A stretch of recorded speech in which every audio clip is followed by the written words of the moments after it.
I'm Madison. I came to my sister-in-law Evelyn's wedding, but it seems like I was an unwelcome guest. As soon as I entered the bridal waiting room, Zoe started yelling. "Why are you here, Madison? I wanted to celebrate Evelyn's wedding." "But, you were told not to come, weren't you?" "I heard that. But Richard received an invitation." Richard is my husband's name. He's Evelyn's biological brother, so it's not strange for him to get an invitation to the wedding. Logically, that would mean I, his wife, should attend too. But Zoe, my mother-in-law, didn't see it that way. "We only wanted Richard to come. You didn't have to show your face." "That's harsh." "Enough.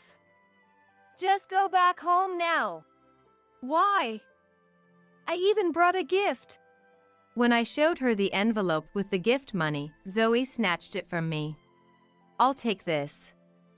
But leave, now." "Why won't you let me celebrate?" "Because you're a dropout. Having a dropout in the family is embarrassing." Zoe yelled at me like that. At that moment, my husband next to me turned to Zoe and said, "Mom, like I said before, education doesn't matter." "Quiet, you should just keep your mouth shut." "But if you had married someone decent, this wouldn't be happening." My husband was left speechless by Zoe's words. Oh no, this is bad. This was supposed to be the last chance. She will never change. If that's the case, I have my own plan. I made up my mind and said to Zoe, "Then I'll leave. Since I'm not recognized as a family member." "Oh, please do. That would be a relief," Zoe said to me with a sarcastic smile. So I reluctantly left. "Hey, Madison, are you really going?" "Yes, of course. You should stay at the wedding." "No way. If they don't want you, I'm leaving too." My husband took my hand. Then he turned to Evelyn and said, "We're leaving. You won't regret this, right?" "Are you asking me?" Evelyn replied, feigning ignorance. Annoyed, my husband said, "Of course. You're the star today, sis. Then go. I'd rather not have a worthless brother around." "Don't regret it." "I won't. I'll just say my brother couldn't make it for some reason." Evelyn dismissed us. Eventually, we left the bridal waiting room. Outside, I asked my husband, "Are you sure about this?" "Yeah, I'm done with that kind of family." "So, shall we start our plan?" "Exactly. Let's give them a taste of their own medicine," he said with a smile. That smile. The smile that had always encouraged me. My difficult childhood was bearable because of his smile. Because of his smile, I am who I am today. As soon as I realized that, all the bitter memories I had locked away came flooding back. My family was never wealthy. But that didn't mean we were unhappy.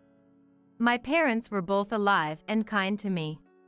We just had to be frugal and couldn't afford family trips or visits to leisure facilities. So now I think I just had to hold back a little bit. That's why I wanted to grow up fast. Earn my own money and do everything I had to put off. That's all I thought about. So, during a career counseling session in middle school, I told my teacher, "I want to work as soon as possible, so I'm not planning on going to high school." Of course, my mom and the teacher were shocked. They both said, "It's better to go to high school." But I was determined. Or rather, I already had plans for after middle school. First, apprentice at a local bakery. Learn to bake while working as a trainee. Once I could make delicious bread, train somewhere else and become independent. To be a baker, I didn't need a formal education. In hindsight, it was just a child's fantasy. But back then, I thought it was a brilliant idea. So, I confidently shared it with my mom and the teacher. Of course, the teacher was dumbfounded. But Mom was different. "If you're that determined, Madison, then go ahead and try." "Mom, really?" "But remember, if it fails, you have to take responsibility." "Responsibility?" "If you give up, you'll lead a life full of hardships without a job.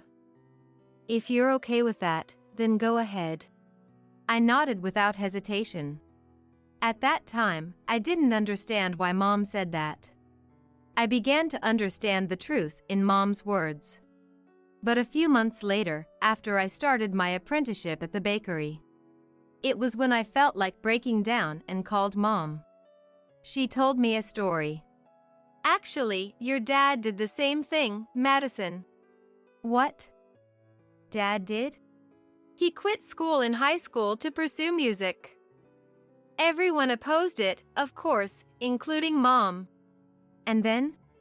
Ultimately, he gave up music before making a debut because Mom got pregnant." "Why?" "He thought our child was more important than his dream." That's when I first understood why our family wasn't wealthy. At the same time, I felt ashamed of myself.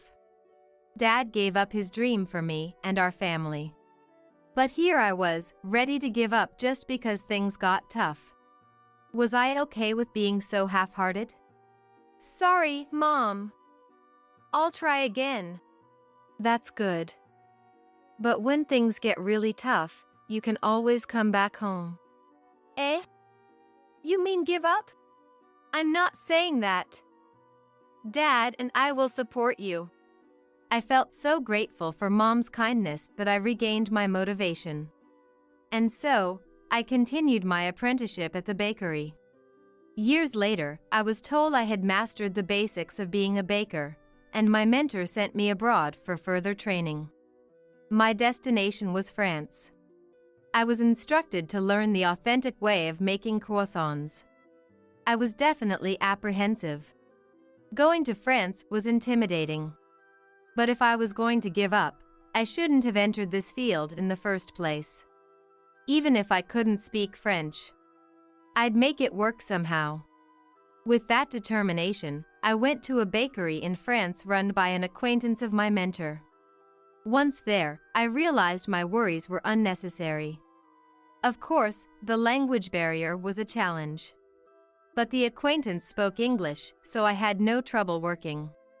Plus, there was a system for apprentices to attend school while working, so I could attend a local high school and earn a salary at the same time. It was tough, but it turned out to be a great experience. After 5 years of training, I returned home. Back at my mentor's shop, I started working again as a croissant baker. The croissants I made, honed in France, sold incredibly well. My mentor was overjoyed that his decision to send me to train had paid off. When I made them for my parents, they loved them too. As time passed, I finally decided to start my own bakery. But the anxiety was overwhelming. I dropped out of school, so I knew nothing about managing a business. This is hopeless. There's too much I don't know. I can't do this alone. I was worrying alone in the park. When it happened, a man passing by spoke to me. "You look troubled. Is something wrong?" "No, just a little worried." "What's on your mind?" "Well, I was so anxious, I ended up sharing my concerns with this stranger. I wouldn't usually do such a thing, but I was that desperate." After hearing my story, the man smiled and said to me, "If that's the case, why not ask someone for help?" "Eh? Trying to do everything yourself is why you get so lost." "Is that so?" "Every company relies on teamwork, not just one person doing it all." It was such an obvious statement, but I hadn't realized it before. "I see. I hadn't thought of that. Thank you." "No problem, we all need help sometimes." "Could I ask your name?" I'm Richard. After that, I exchanged contact information with the man with the charming smile. Each time I had doubts, I contacted him and received various advice. Gradually, we started to share personal stories and eventually began dating. Being mature adults, we quickly considered marriage. And just 6 months after we started dating, we got married. After submitting our marriage registration, I went to greet my husband's parents. To my surprise, Zoe and my father-in-law were furious. Zoe glared at me and said, "What do you do for a living?" "I work at a bakery." "A bakery? And you dared to seduce Richard, being such a lowly woman?" "There's no need to say it like that." I was shocked.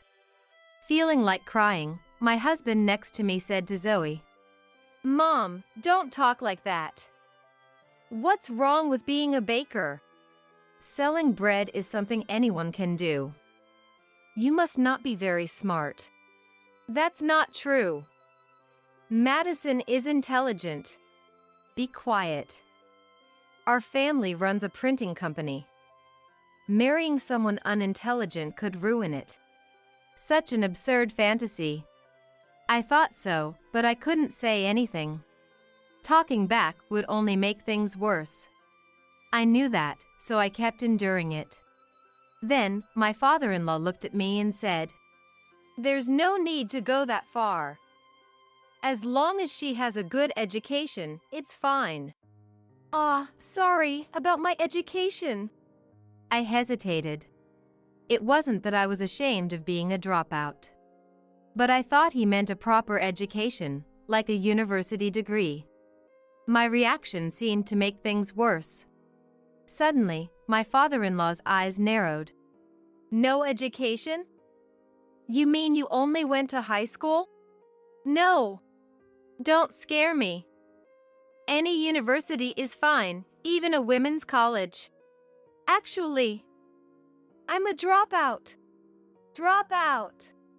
At my words, my father-in-law collapsed on the spot. At the same time, Zoe screamed, "A dropout? You mean you only graduated middle school?" Yes. I wanted to become a baker." I had attended a local high school in France. But I wasn't sure if that counted as an education. Saying I was a dropout seemed to have made things worse. "Don't be ridiculous. I will never accept a dropout." Zoe erupted in anger, and I was helpless. After that, my husband tried to calm Zoe down, but to no avail. Finally, Zoe belittled us like this. "A dropout for a wife, such a lowly woman can't be introduced to our relatives. We've already submitted the marriage registration." My husband argued back, and Zoe, red-faced, said, "Fine, you're disowned. Leave now." "What about my work? I'm handling projects at the company, aren't I?" "Quiet. That can be figured out. Just submit your resignation and never come back." And so, we were driven out of my in-laws' house. In the end, my husband resigned from the family company. We became estranged from my in-laws' house. "Are you okay with this? Leaving things unresolved with your parents?" I asked my husband, and he said, "Of course. Discrimination based on education is unacceptable." "Madison, you're amazing." "Thank you." Thinking that those people were my family terrifies me, honestly," he said, almost spitting the words out. Then one day, while we were enjoying a leisurely weekend morning, my husband's mobile phone rang. "Sorry, just a moment." "It's a call," he said, sitting on the sofa and answering the phone. "Hello?" As soon as he answered, his face turned stern. He put the phone on speaker, making it audible to me. I tilted my head in confusion, and then a familiar voice came from the other side. "Richard, are you listening?" It was unmistakably Zoe's voice. As my heart raced, My husband responded to Zoe's voice. I'm listening, Mom. So, what do you want? Well, it's not exactly a matter, but... She sounded off. This must be something inconvenient for Zoe. As I thought this, my husband, getting impatient, said, If you don't have anything important, I'm hanging up. We're busy. Wait. Actually, Evelyn is getting married. Big sis? My husband has a sister named Evelyn, 2 years older. I had heard she worked at a company reception but had never met her. Yes. And her wedding is coming up soon. You're not telling me to come, are you? If her own brother doesn't attend the wedding, who knows what the relatives will say? That's true. So, you'll come, right, Richard? You only ask for favors when it suits you, huh? Are you still mad about that? How can I not be? You insulted the person I love. Wait, I'm sorry. Isn't an apology enough? I'm really sorry. Her hollow words were clear. Still, having been formally apologized to, it would be hard for my husband to refuse attending the wedding. Indeed, looking at him next to me, he was frowning. With a sigh, he said, Fine. I'll go to the wedding. That's a relief, Richard. And who is the guy she's marrying? He's the son of someone who works as a buyer at an old department store, a man named Stephen. He's really wonderful. Zoe continued to boast unreservedly. As we listened half-heartedly, Zoe finally said, For now, just make sure you, Richard, take off work for the date on the invitation. Just me? Yes, that's right. That dropout girl doesn't need to come. Tell her that too. Mom! A dropout wouldn't know common sense or manners, right? Important people will be there, and she'll just embarrass herself. Enough! As my husband began to speak, I tugged at his sleeve. I shook my head, signaling him not to say anything. Thinking there was no objection, Zoe continued. Anyway, we don't need a dropout wife there. Just need you, her own son. By now. And with that, the call ended. Even after the call, my husband's anger didn't subside. But it made me really happy that he was angry for me. Putting that aside, I suggested something to my husband. Why don't we give Zoe one last chance? What do you mean? What's this last chance? Let's go to the wedding together. If she's changed her mind, okay. If not, then we'll get our revenge, big time. And what do you have in mind? Well, I shared the plan I had thought of while listening to Zoe. Listening silently. That sounds interesting. My husband agreed. We decided to watch Zoe's reaction at the wedding and then choose our form of revenge. On the wedding day, I was turned away as soon as I entered the bridal waiting room. And, of course, they took the gift money we brought. If it's come to this, we have to get back at them thoroughly. Get ready. I'll turn this into the worst wedding ever. I murmured and headed with my husband to the groom's waiting room. Knocking on the door, the groom's father immediately peeked out. Yes? Who might you be? Pleased to meet you, we're the priest's brother and sister-in-law. My husband introduced us. At that moment, the groom's father's expression changed. You're Richard. And Madison too, really? Indeed. Sorry for the other day. As I bowed my head, the groom's father also bowed. Not at all. Thank you for taking the time to speak with us during your busy schedule. The reason for this conversation? We actually knew the groom's dad. We realized this while listening to Zoe's boasting. Zoe mentioned that the groom's dad was a buyer at an established department store. We became acquainted with the groom's dad just before Zoe's call. after I started my own business as a baker, specializing in croissants. My husband quit his job at his father's company and joined me at the bakery. Thanks to his support behind the scenes, my shop quickly stabilized. Being a stylish croissant specialty store, it was very popular with women. It became famous instantly on social media, and my store grew rapidly. Naturally, the buyer from the department store noticed my shop's rapid growth.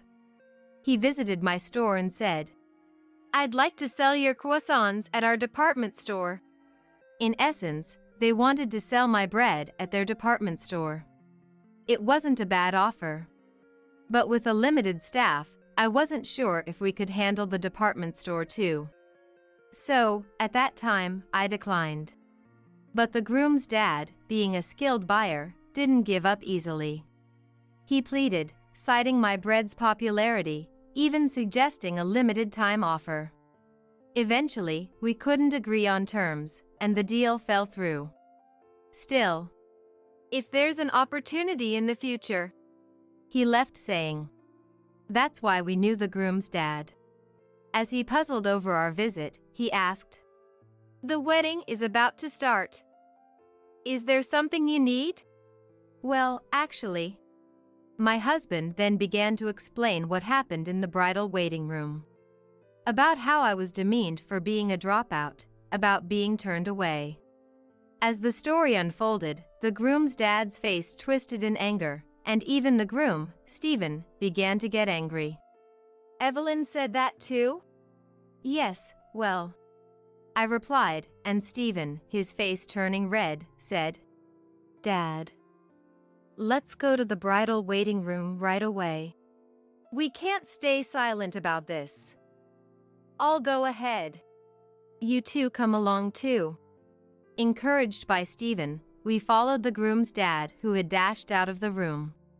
By the time we reached the bridal waiting room, it was already a battleground. The groom's dad was shouting, and Raphael and Zoe were deeply apologizing in front of him. Evelyn was also there, looking downcast in a corner, and the atmosphere was out of control.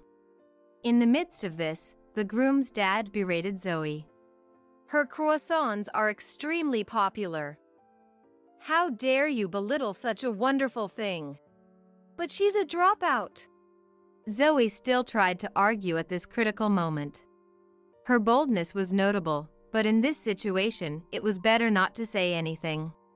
Indeed, her rebuttal only made the groom's dad angrier. "Be quiet. Education hardly matters in business.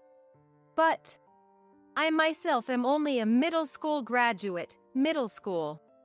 After the groom's dad said that, there was nothing more to be said. Afterward, Raphael and Zoe were just reprimanded by the groom's dad. Once things calmed down, the groom said to Evelyn, "Sorry, but I didn't expect Evelyn to be such a person. Can we call off the wedding?" "Wait, you're joking, right?" "It's no joke." The groom was clear. In contrast, Evelyn, just before her wedding, was shocked. She collapsed, speechless. Naturally, with the wedding called off, we distributed my freshly baked croissants, intended as favors, to the guests as an apology. Despite various reactions, we managed to see them off. Later, Evelyn, who had quit her job in anticipation of marriage, returned to her old job. However, the story of the wedding day breakup became a major rumor in the office. Embarrassed, she soon resigned.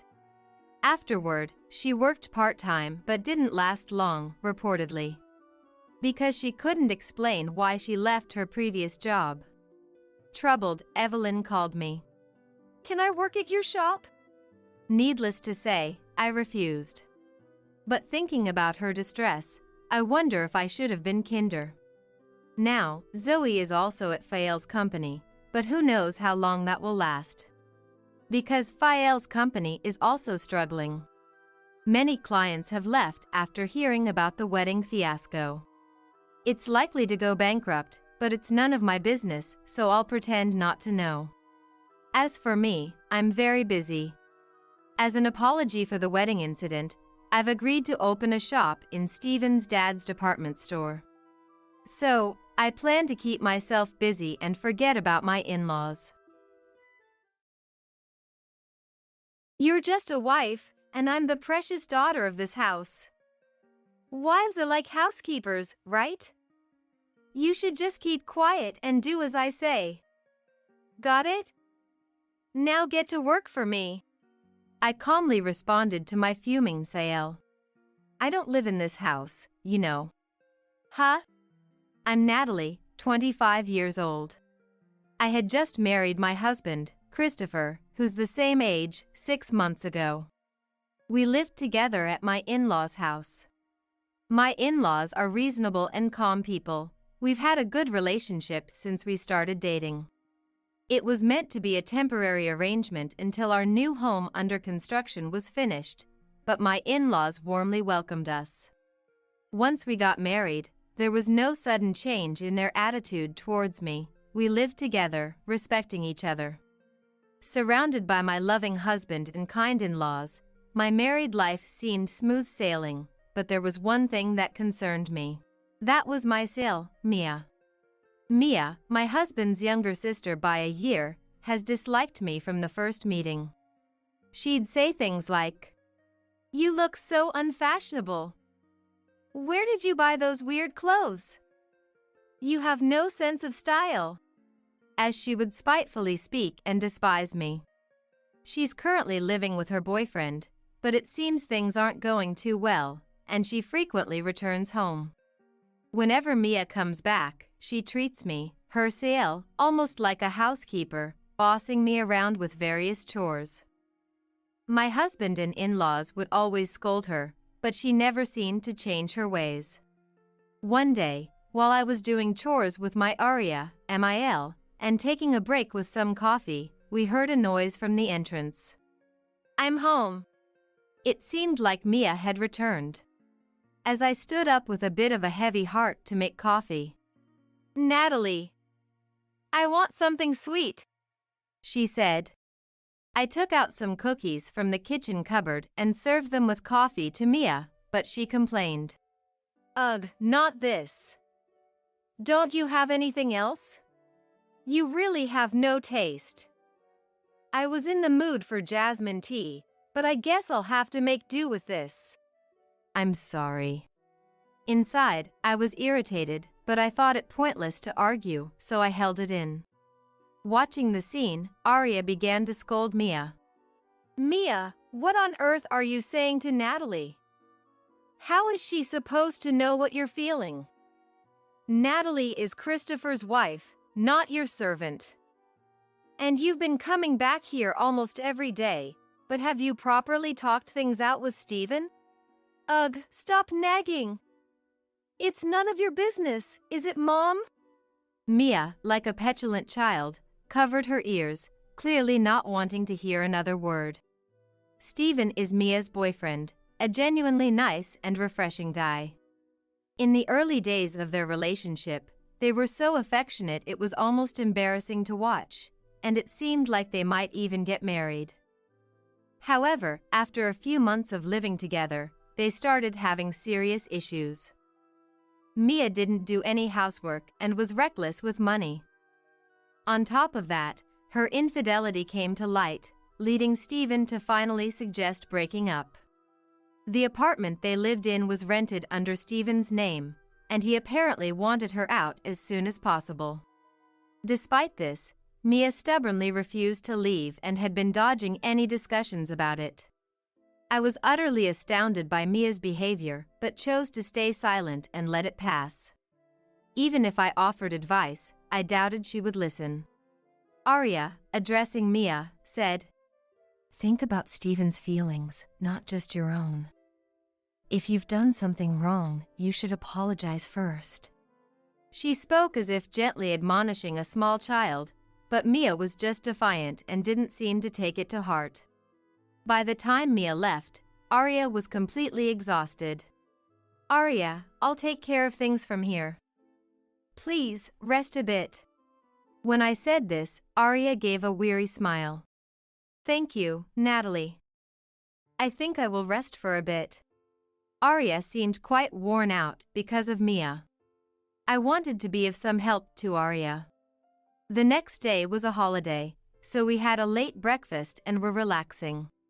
While enjoying some light conversation, the doorbell rang. Who could that be? I'll go check. I stood up to check the monitor and saw Stephen standing there. Stephen's here. When I informed everyone, my FIL, John, looked a bit stern. Stephen, huh? It's been a while. Let him in. I went to the door and invited Stephen into the living room. When Stephen and I entered the living room, my in-laws bowed deeply, clearly feeling very sorry, and apologized to him. Stephen, it's been a while. We are truly sorry for what our foolish daughter has put you through. It must be our fault for how we raised her. She's an adult but can't differentiate between right and wrong.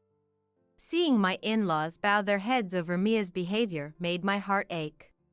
My husband seemed to feel the same, his face crinkled with concern. Then Stephen, looking troubled, spoke up. Hello everyone, it's been a while. Please, raise your heads. It's not the parents' fault. I came today because I have something I need to discuss with you. We'll do anything we can. Please, don't hesitate to ask, Arya said eagerly. Stephen continued.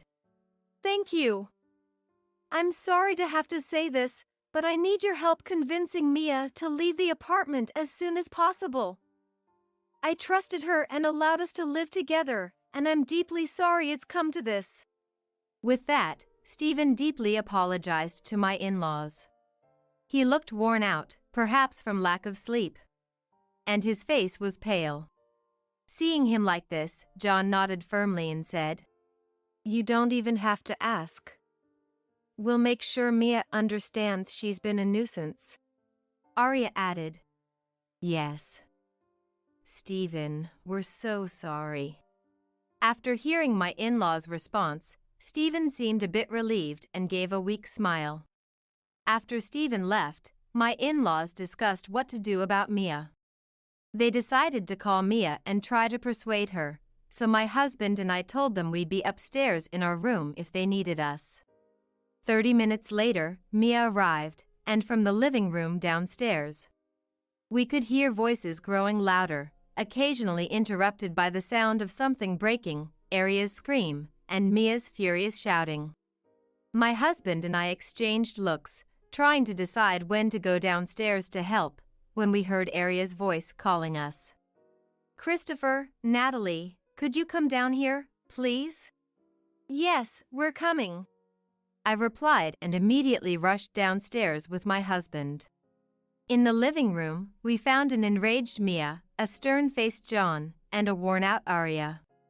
The TV remote and Mia's bag were scattered on the floor, and the glass doors of the sideboard were shattered. I was stunned by the mess, but my husband calmly asked Arya, Mom, are you okay? Arya, looking tired, answered with a smile.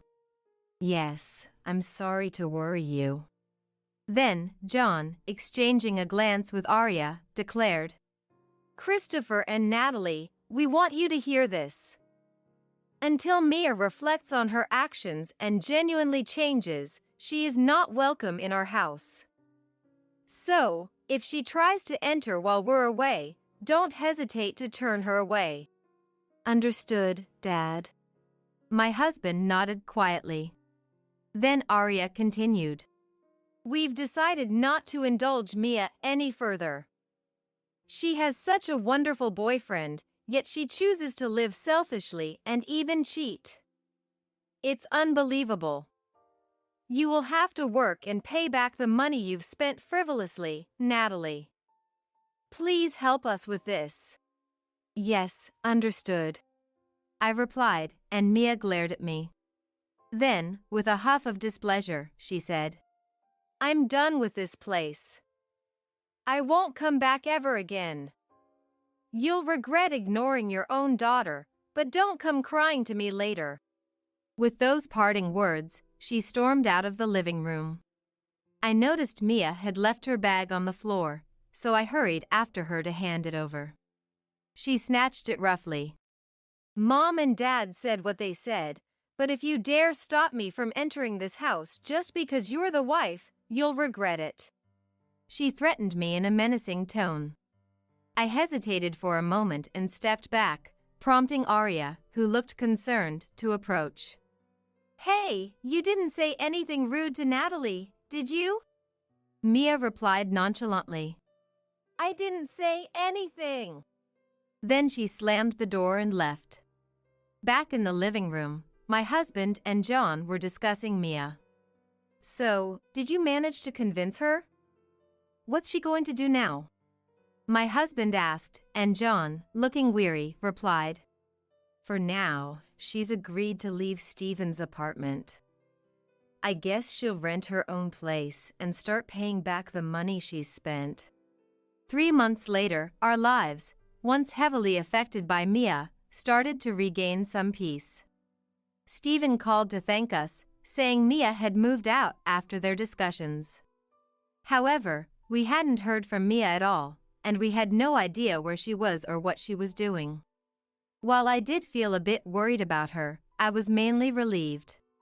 Then, one day, without any warning, she returned. John and my husband were at work, and Arya had gone out shopping with a friend when the doorbell rang. I checked the monitor and saw Mia standing there. Before I could respond, she unlocked the door and entered the house. "The place looks quite different since I've been away. Did you get rid of most of the furniture or something? Oh, you're here? How dare you ignore me ringing the doorbell? Are Dad and my brother at work? Where's Mom?" Mia entered, talking loudly to herself. She was carrying lots of luggage, including a large suitcase and a duffel bag. With a sinking feeling, I answered. "Arya went shopping with a friend." Mia casually opened her duffel bag, dumped a pile of laundry at my feet, and said, "Please wash these by tomorrow. I'll run out of clothes to wear if you don't do it quickly." "What?" Stunned, I stared at her, and Mia, looking angry, went on a tirade. "What do you mean, what? How dare you talk back like that? You're just a wife. I'm the daughter of this house." Mia, I tried to interject, but she continued her rant like a machine gun. "Oh, and I'm thirsty. Since nothing good comes out when I leave things to you, I'll specify what I want today. I'm in the mood for a café au lait, and I'd love a scone with lots of chocolate chips. If we don't have them at home, go buy some. I'll wait for about 5 minutes." As she acted as if the recent confrontation hadn't happened, I felt the need to clarify. Did you inform the in-laws that you'd be coming back today, Mia?"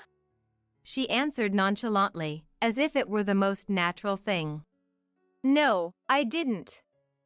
If I had told them in advance, they might have changed the locks. But I'm sure once we talk, Dad, Mom, and even my brother will welcome me back.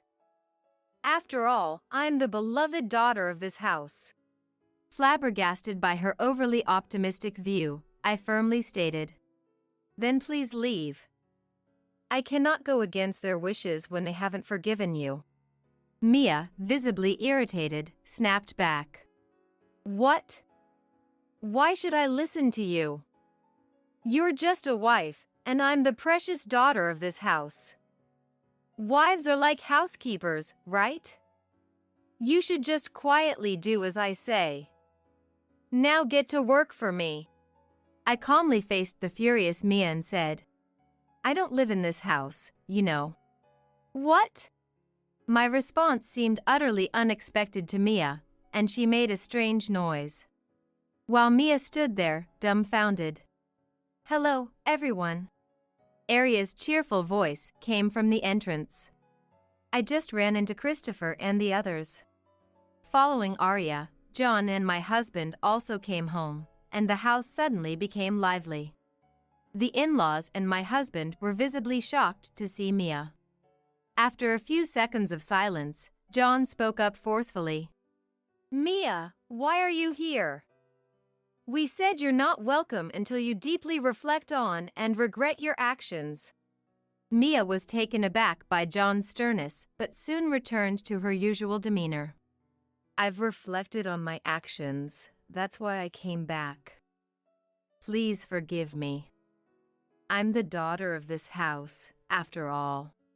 Her voice was pleading, but John's expression remained grim. Arya and my husband seemed to share John's sentiment, as neither of them came to Mia's defense. Realizing she was at a disadvantage, Mia turned her attention to me and said with a malicious smirk, By the way, Natalie just said she doesn't live here. What did this woman do? Getting kicked out of her home must mean she did something terrible. Confused by Mia's words, my husband replied, Huh? We haven't done anything. Mia, perplexed, continued, What? You mean my brother was kicked out too? I don't understand. What's going on? I answered calmly. We weren't kicked out. Christopher got a job transfer, and since our new home is ready, we decided to move. My husband added, That was the plan all along, but the official orders only recently came through. The new place is in the countryside, but it's a nice town. Clean air, delicious food. And it's not just us moving, Dad and Mom are relocating too. Their faces bright with excitement, the in-laws chimed in. That's right. We're going to live a leisurely life in Hawaii from now on. We've been preparing for this move for years. Fortunately, we found a buyer for this house quickly. Then Mia became terribly agitated and started to make a fuss. Wait a minute. You're selling the house? That's why there's hardly any furniture left. I didn't know anything about this. I came back planning to live here. What am I supposed to do now? Stop being so selfish. You're an adult. Take responsibility for your own actions. Arya scolded her, and Mia burst into tears. While occasionally glancing at us, John, looking exasperated, said, We heard it from Stephen. Your affair was with a married man, right? Besides paying Stephen back, you're in trouble because the man's wife is demanding compensation. But that's all your own responsibility. When Mia realized there was no chance John would forgive her, she furiously lifted some of the remaining furniture and tried to throw it at my husband and me. I hate all of you. Damn it. As Mia was about to lash out like the other day, John and my husband managed to restrain her, and Arya didn't hesitate to call the police. Mia cried and threw a tantrum like a small child until the police arrived. Afterwards, having nowhere to live, Mia was seen sleeping in parks and internet cafes, doing day labor to barely get by. She used to look like a neat, modern young woman, but now she's completely changed and looks much older. My husband and I moved smoothly and are living peacefully in our new home. The in-laws, who moved to Hawaii, seem to be living leisurely and comfortably, just the two of them. We frequently have video calls with the in-laws, maintaining a good relationship just like when we lived together. Today, being a holiday, the whole family was on a video call with the in-laws. On the computer screen, the in-laws appeared tanned and were smiling warmly. They were playing with our child on the screen. Our baby, still an infant, watched them with a vague expression. Suddenly, our child smiled brightly, and the in-laws cheered with joy. These simple moments of everyday life felt incredibly precious to me. Suddenly, my parents appeared and started knocking on the car window. Dad, did someone ask you for something? Well, what could that be? You're always so stubborn. Just go and convince your husband, James. Say the chairman should be William because it's better for the company and step down. Or else. So, they've teamed up with my in-laws to knock James off the chairman's seat. And then I noticed, in Mom's hand was something like a crowbar. She swung it high and crash, the window shattered. I was stunned for a while when I heard that a suicide note was found in James's car, who had fallen off a cliff. Then, a week after the car was found, an envelope arrived with a specific delivery date. James? I hurriedly received the envelope and opened it with trembling hands. Inside was a letter. And a key. Read this without our parents finding out. Of course, I knew that. But he probably wanted to write it that way. This is something I wrote in advance, in case something happened.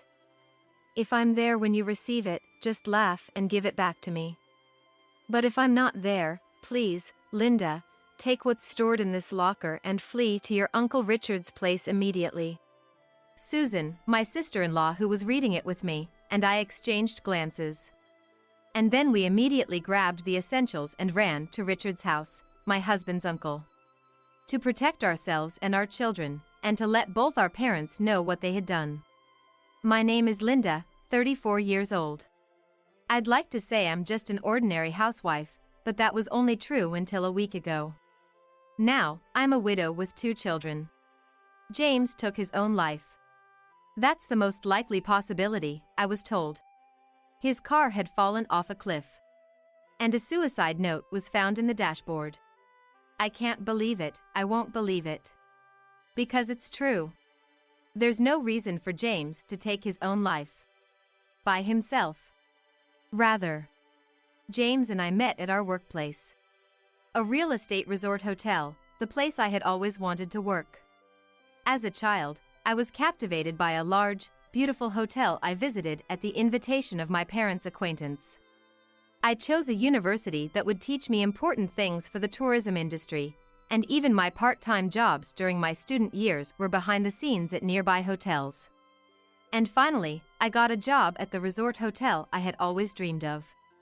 It was a place known for its strict employee training, and I almost gave up early on.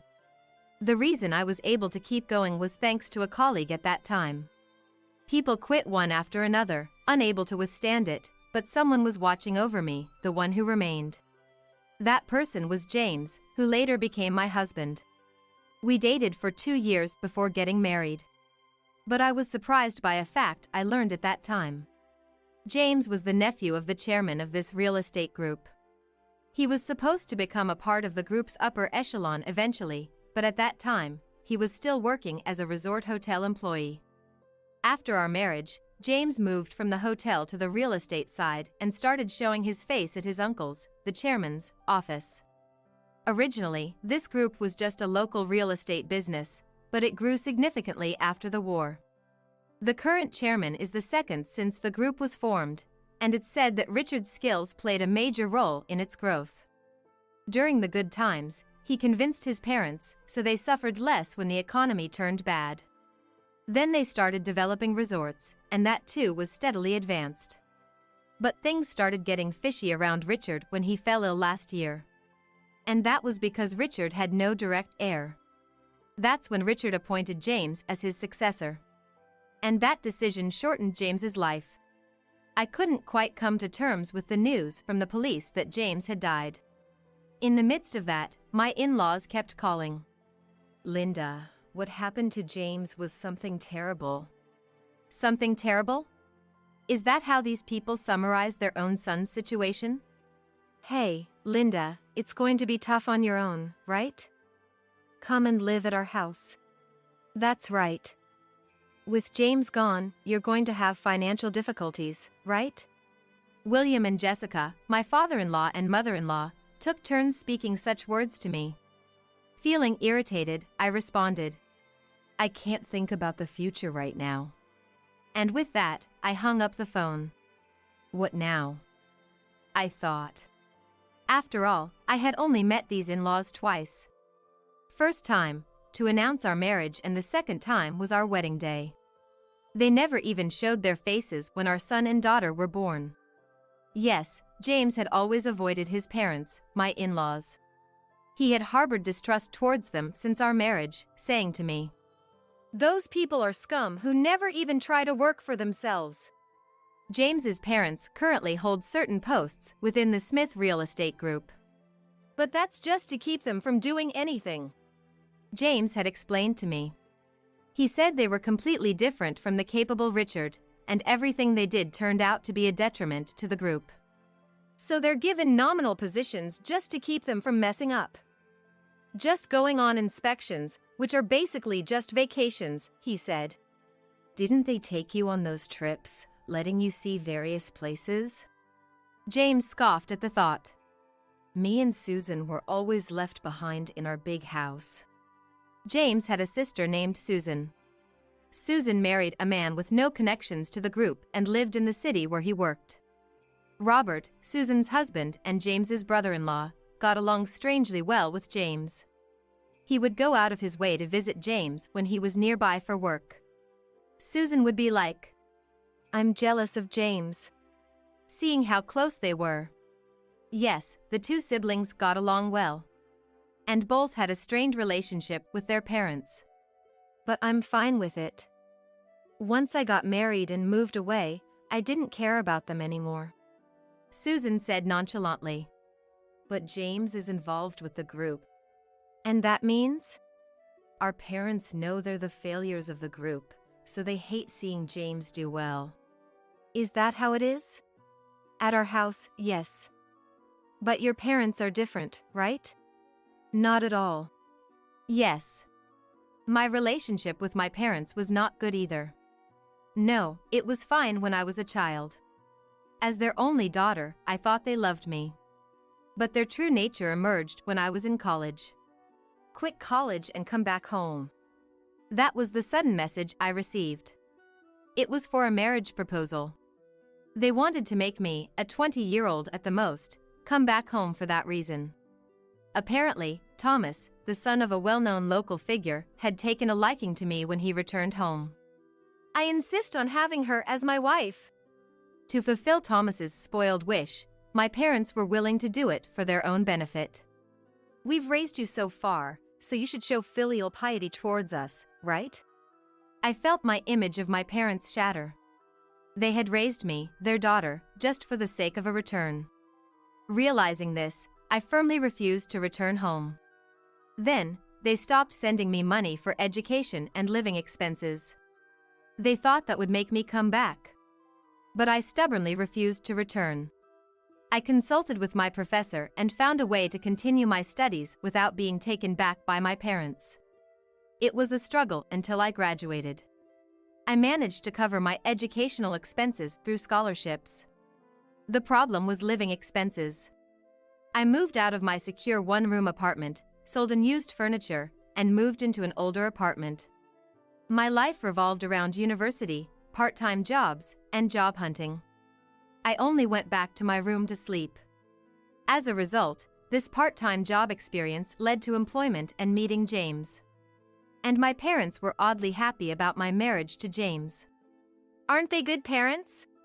Comparing them to his own, James said with a wry smile. "No. They did their research. They found out that you are the nephew of the chairman of the real estate group." "You're kidding." James couldn't believe it for a while. But when my parents visited for the births of our son Daniel and our daughter Mary, James also realized they were not so different from his own parents. After all, my parents said, "Now that you have 2 kids, your future is secure. Yes, it'll make our lives easier too." James's smile twisted slightly at that moment. Both James and I were sensitive to the words of parents. Especially James, who knew about my struggles during college. Were they a bit too relaxed, or did they just take it for granted? Either way, their words were clearly meant to mooch off of us and our kids in the future. After that, James started to be wary of them too. Distant in-laws, parents trying too hard to make contact. While being cautious of both, I continued raising our children. Fortunately, with James' current position and salary, we could afford a housekeeper and a sitter. We don't have trustworthy relatives, but we've managed on our own. But last year, things changed. Richard fell ill. Richard, in his 60s, who always kept fit and seemed immune to sickness, suddenly faced a health crisis. He was in good shape, with no blood pressure issues that I knew of. But an impact he suffered on his head when he was young had now formed a hematoma, pressing on his brain. Emergency surgery saved him, and he was on a good path to recovery with no lasting effects. However, this incident shook the group as Richard hadn't named a successor. Richard himself thought, "I can still keep going."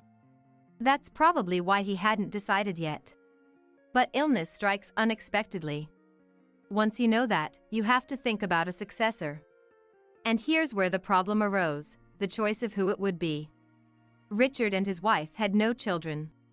No biological or adopted child was there at that time. So, Richard, while recuperating, nominated James. It seemed a reasonable choice within the group. Most senior employees knew that James was being trained and educated within the group. But some just couldn't accept it. The in-laws. Wait a minute, Richard. Isn't he still too young? Aren't I the closest one to you, Richard? Why are you overlooking William for James? They apparently confronted Richard while he was recuperating. Richard retorted sharply. If I leave it to William and the others, the group will be ruined. And he explained clearly why he chose James. But then, their focus shifted to James. Step down, say you're too young and want your parents to take over. Those were their words. It was a threat, clear and simple. Initially, it was, "Please." But gradually it turned into, "Do something about it, or else." Their tone changed. "This is bad." "What do you mean?" "They might harm me, you, and our kids if we let them be." "Really?"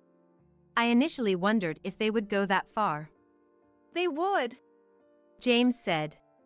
"I never thought of them as my parents.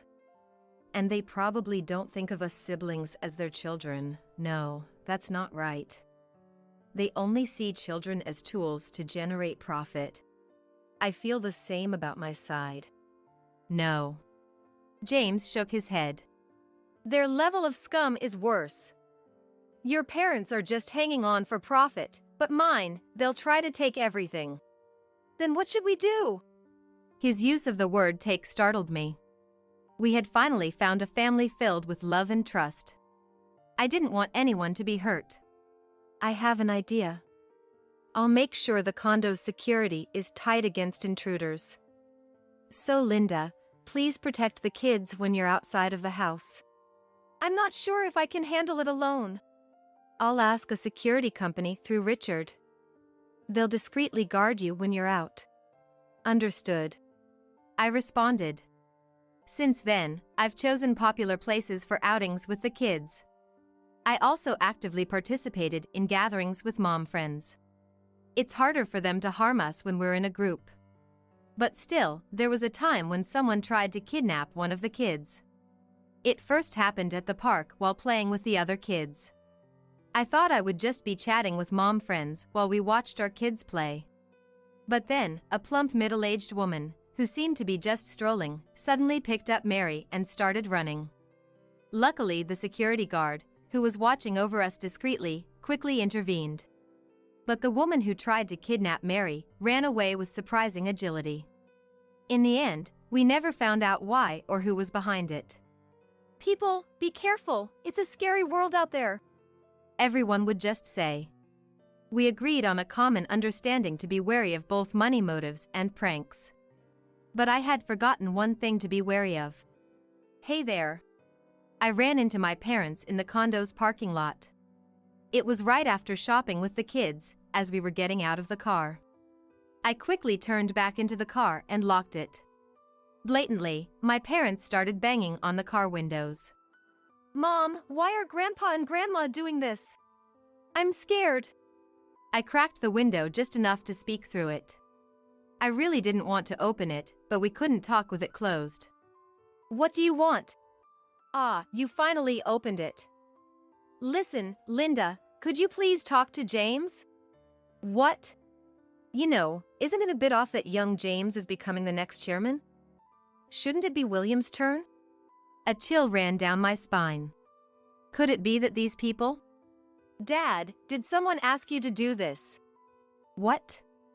I don't know what you're talking about. Dad pretended not to know what I was talking about. And Mom said, You're always so stubborn. Just go and convince your husband, James. Say the chairman should be William because it's better for the company and step down. Or else. In Mom's hand was something like a crowbar. Then she swung it high and crash, the window shattered. The kids screamed. Mom reached her hand through the broken window.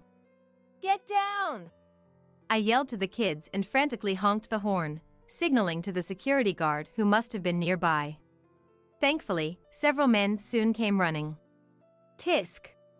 My parents clicked their tongues and quickly left the scene, escaping in a nearby car. Are you okay? The security guards asked us. I'm fine, but the kids. I'm okay. Daniel responded loudly. But it was true that shards of glass had fallen on both of them. I'll head back to our room now. Can you escort us to the entrance, please? The guards agreed and escorted us. The manager was surprised at our situation and promised to thoroughly guard against outsiders. That night, I told James everything. My own parents, of all people. They must have been convinced. Offering a good position if they become chairman or something. It was likely. Very likely. Why did both our parents have to be such people? This is seriously bad. I'll go to Richard and ask him to look after you and the kids for a while. To Richard? Yes, but we have to make sure we're not noticed. Also, I'll contact Susan. I want her to stay with you and the kids for a bit. But won't that be a burden on Susan? Considering who we're dealing with, it's necessary.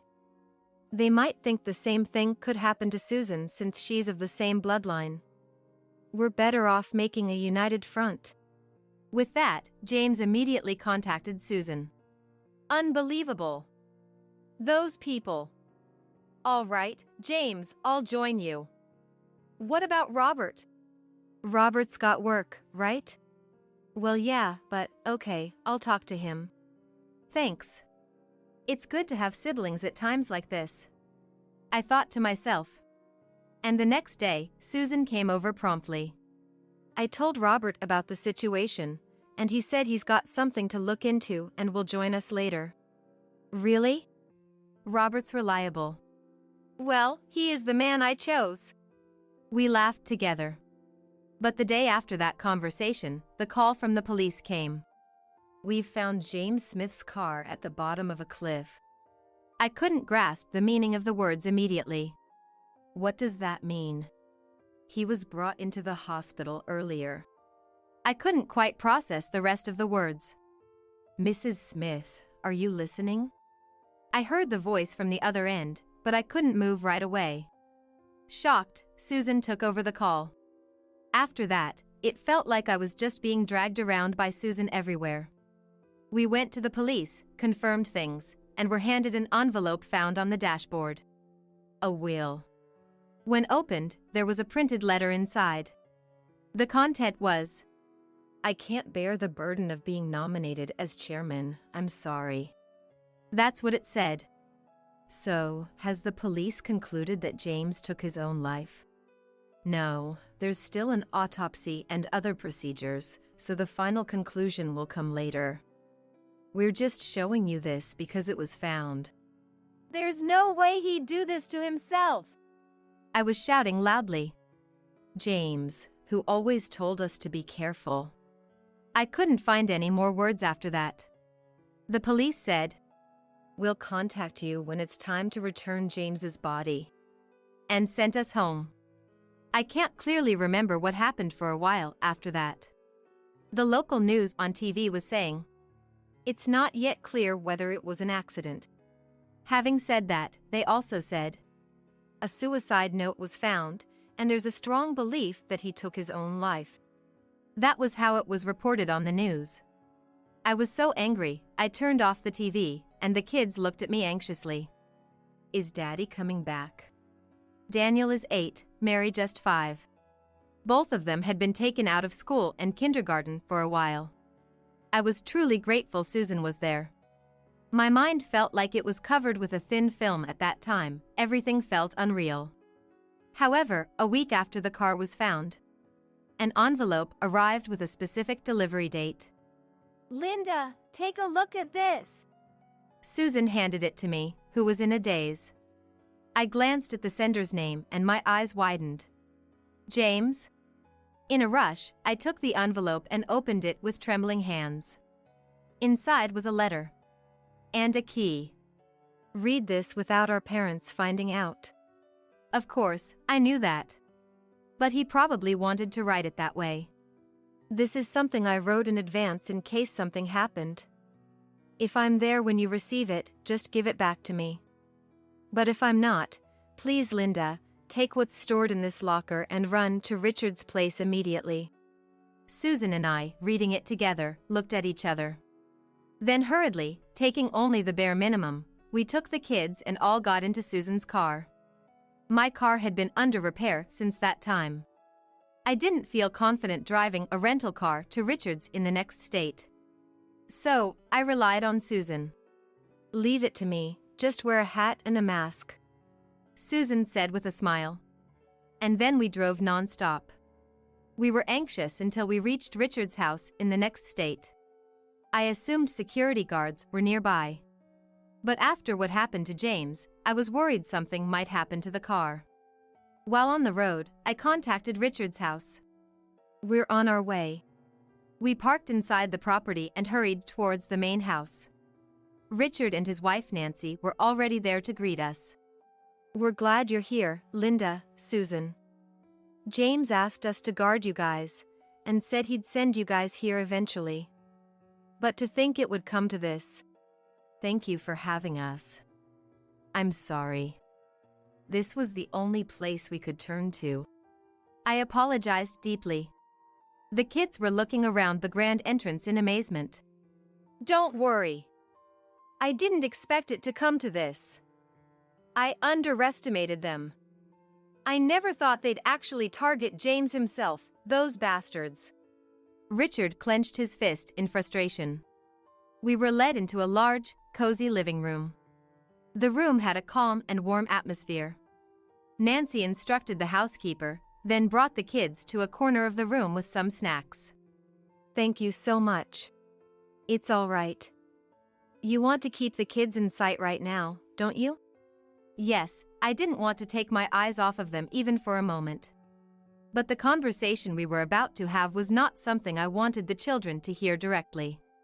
William has always been rotten, but we lacked a decisive move to exclude him from the group. Letting him float around led to this mess. It's not your fault, Richard. My parents were involved in this too. James and I both had terrible parents.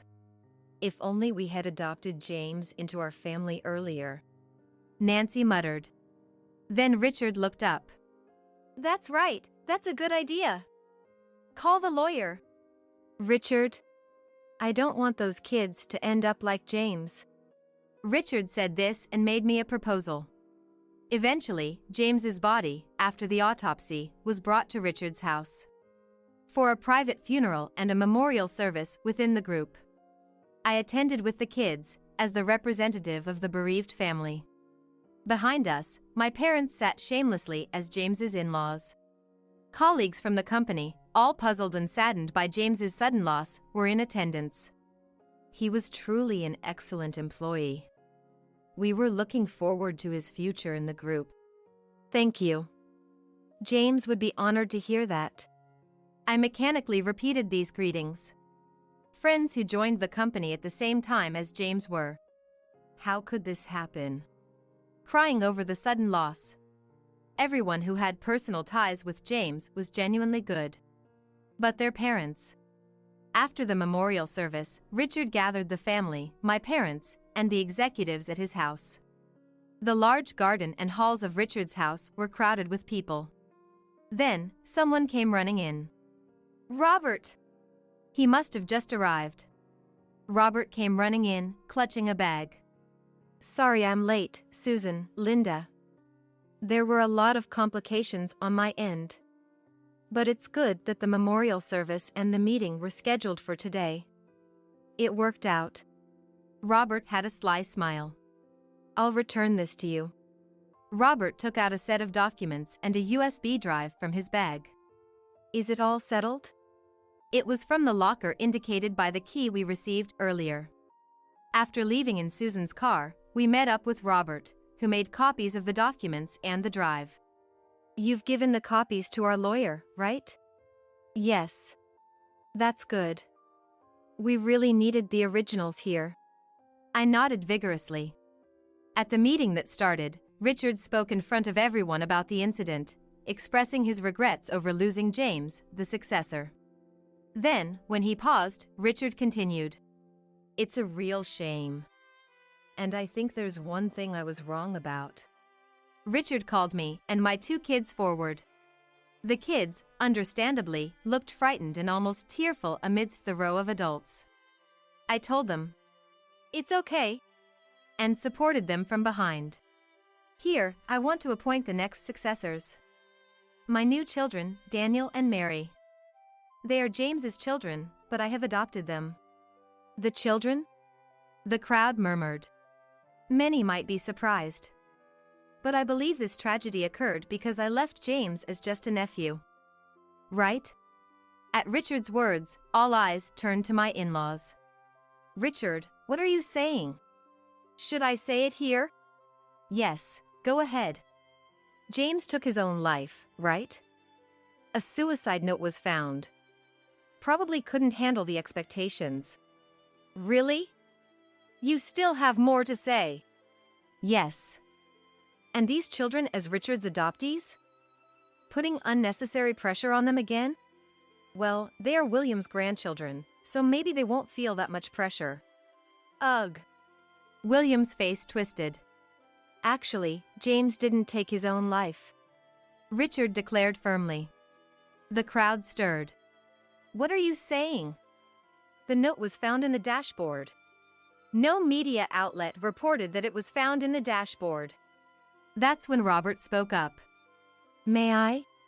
He asked Richard for permission to speak. Please, go ahead.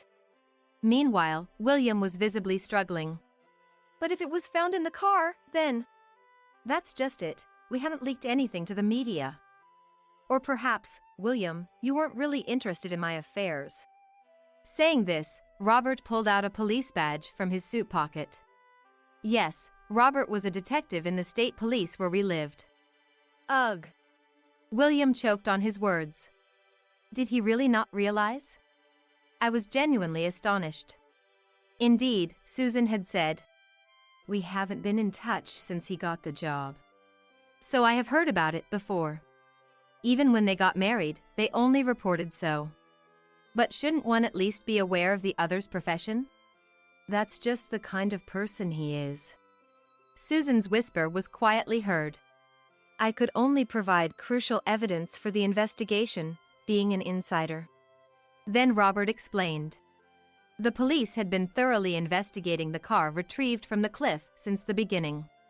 They soon realized that the brakes had been tampered with, which happened to be on the day James sent a letter through a scheduled delivery.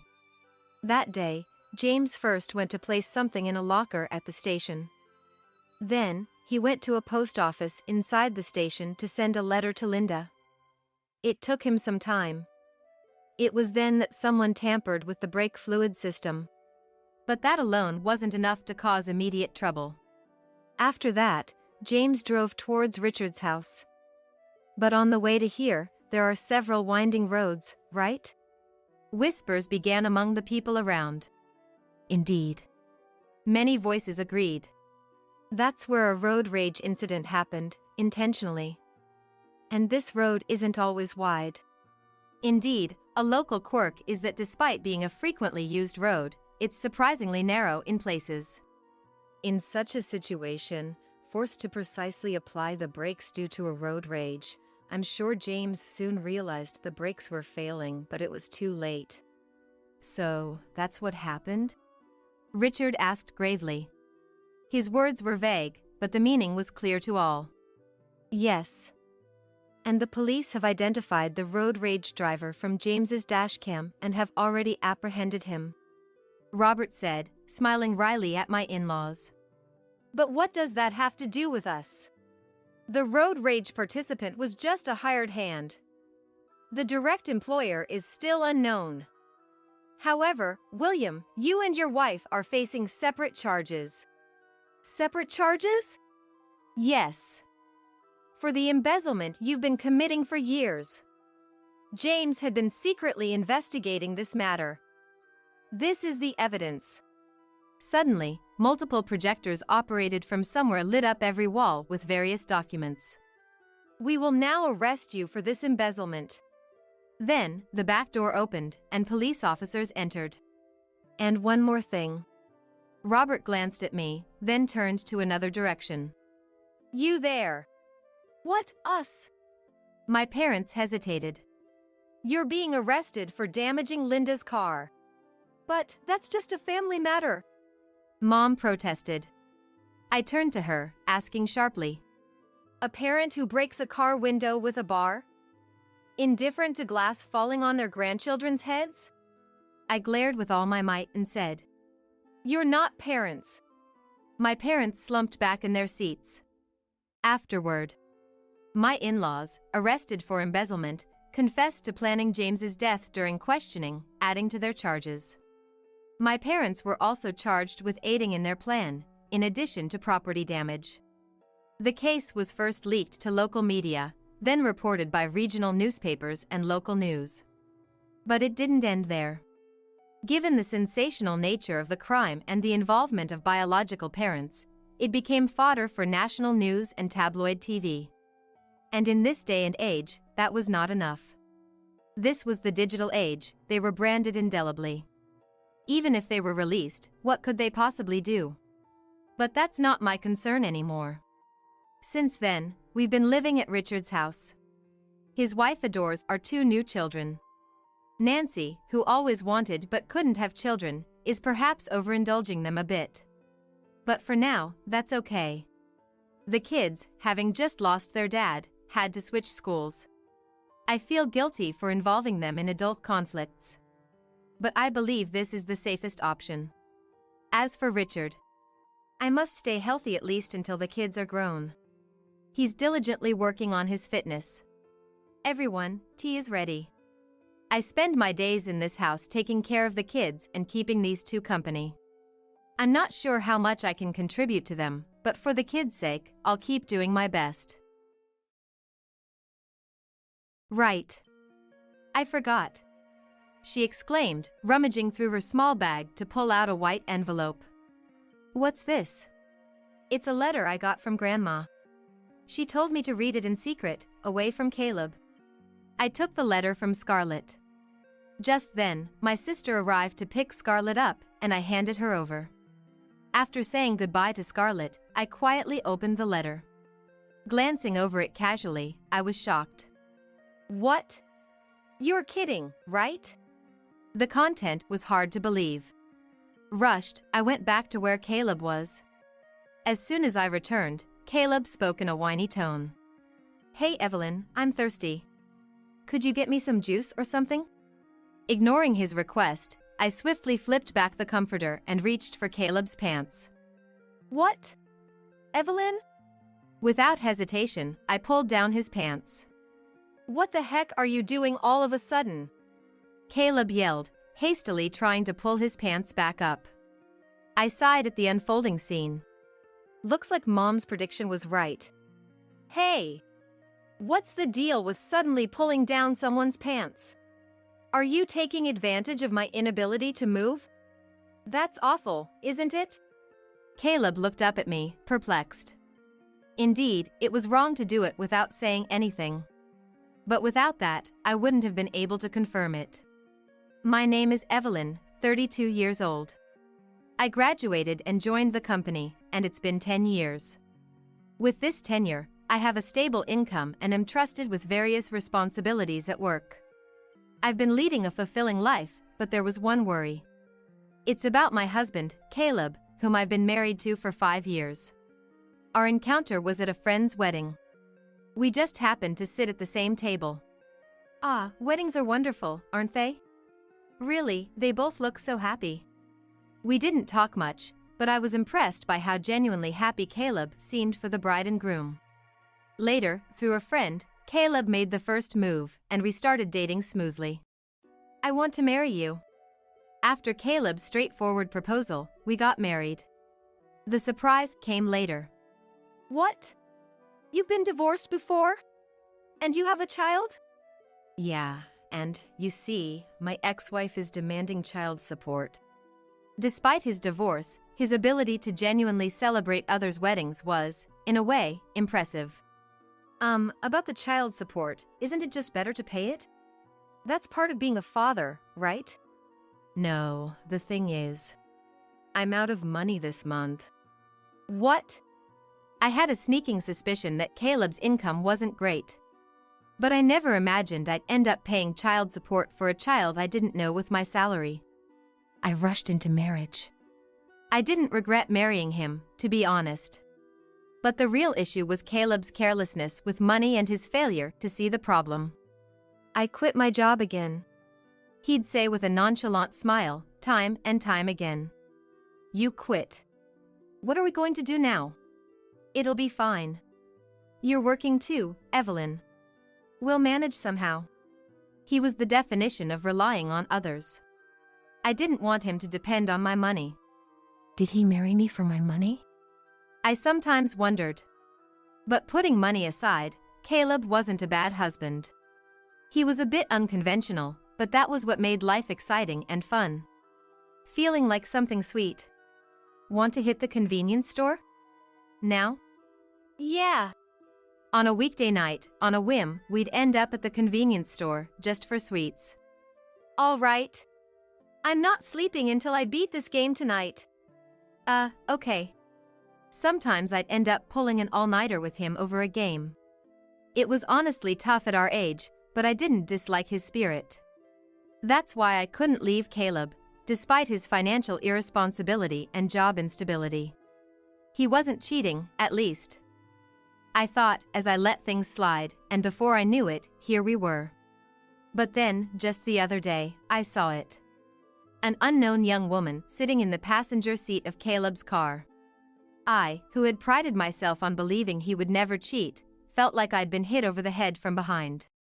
The shock of Caleb's potential infidelity amidst my complete trust. Should I confront him directly or act covertly? After much thought, I consulted my sister. Married with an 8-year-old daughter, she had an immediate answer. Obviously, you gather evidence quietly. She was adamant that there was no benefit in alerting him without solid proof. So, following her advice, I focused on gathering evidence. Eventually, it became clear that Caleb was frequently seeing a woman. Her name is Abigail. She was the daughter of the owner of a private clinic where Caleb was a client. They mostly met on Thursday afternoons, driving around in Caleb's car. And I managed to capture them entering a hotel together several times. I thought he was honest about women at least. Disappointment hit me before anger. Married life wasn't unpleasant, but it wasn't easy either. In addition to the child support, I found out about his debt. Both were from before our marriage. Things I should have known about or were none of my business. He married me without disclosing these facts. Wasn't it almost like being deceived? There were times when I thought that. And I took pride in the fact that he was faithful. I never imagined even that would be betrayed. I'll confront him with everything and then leave. Caleb, carefree and nonchalant as ever, probably had no clue I knew about his secret.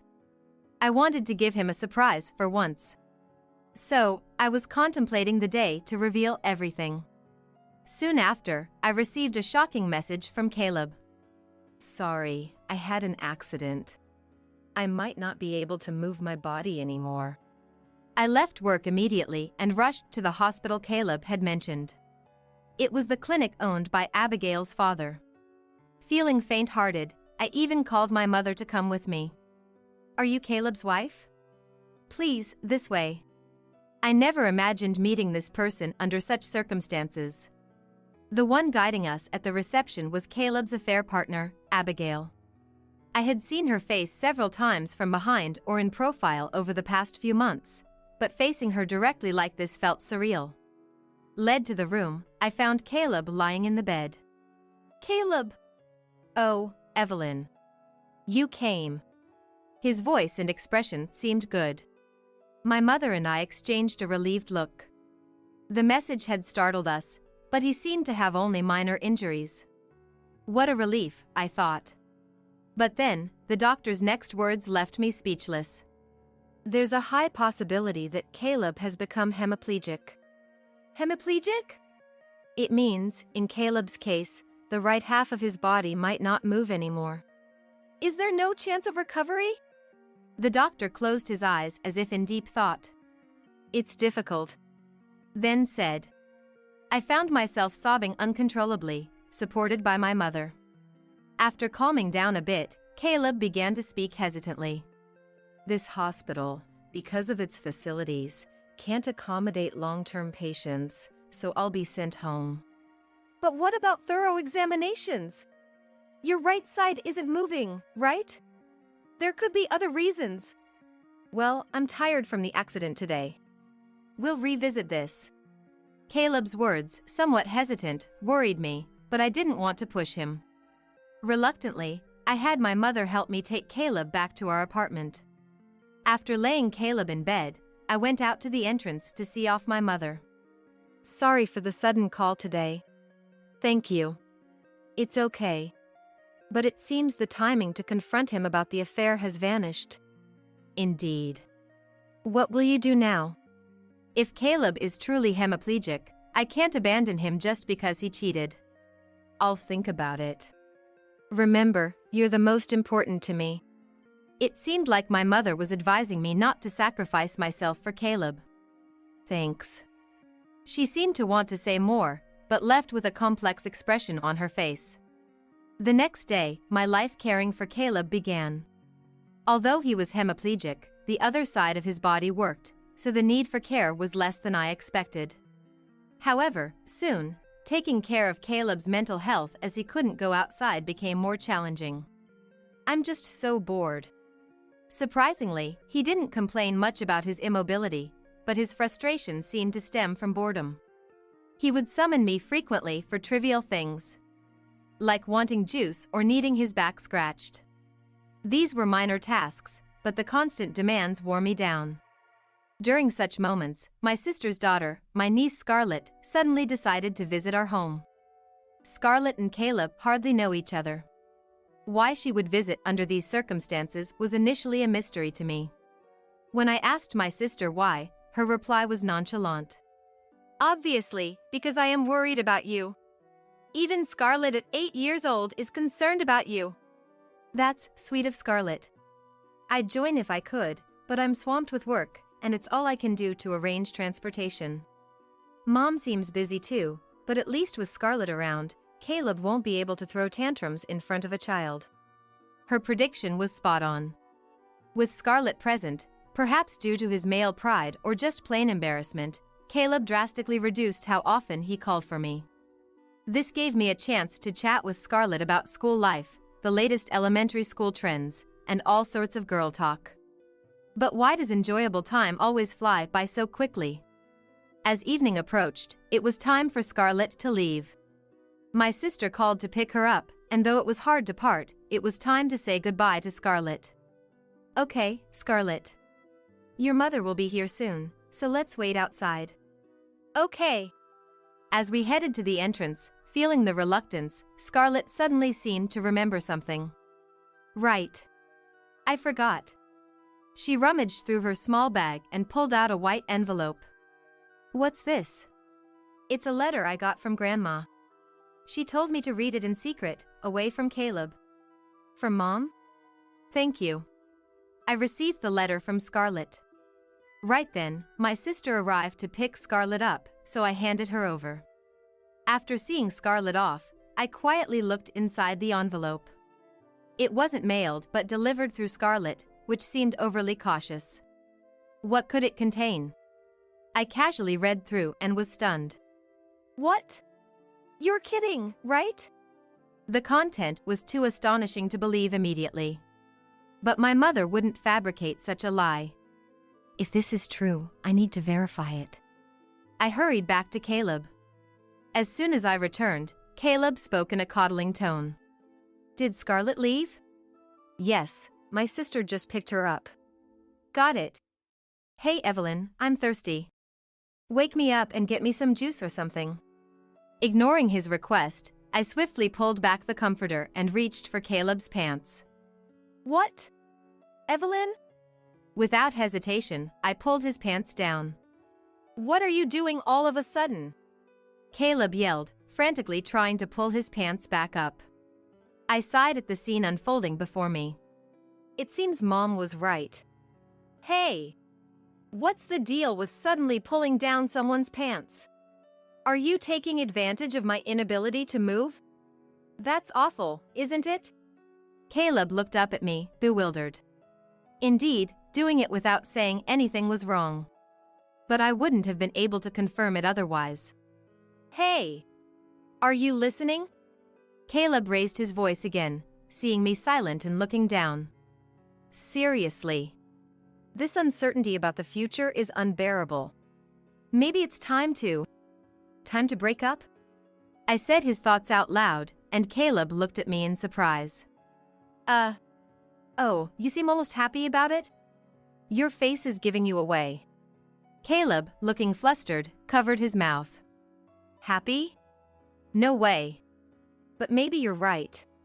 With this condition, I'll just be a burden. Maybe it's better we part ways. Caleb sighed heavily, exuding a sense of resignation. I don't mind, you know? I'll take care of you. We vowed at our wedding, remember? In sickness and in health. Eh? No, but... Besides, it's not all bad. We can still talk like before. And now, I won't have to fret over your affairs anymore. Eh? I smirked mischievously. Oh, me? An affair? His eyes darted around. His lie transparent.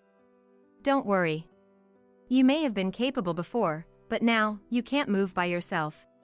You won't be able to cheat anymore. Now you're all mine. Caleb let out a small yelp and turned pale. Evelyn, actually, I was planning to leave you. That's fine. Leave it to me. But I feel terrible about this. Don't feel guilty. We're a couple, after all. Despite my reassuring smile, Caleb trembled like a cornered deer. But just rest for now. I'll go prepare dinner. Caleb couldn't say anything more. I left the room. Certainly, I'd cornered Caleb. He'd surely take some action. I had believed Caleb was truly hemiplegic. It was the clinic of Abigail's father. I wanted to have it checked at a larger hospital, but Caleb resisted, so it never happened.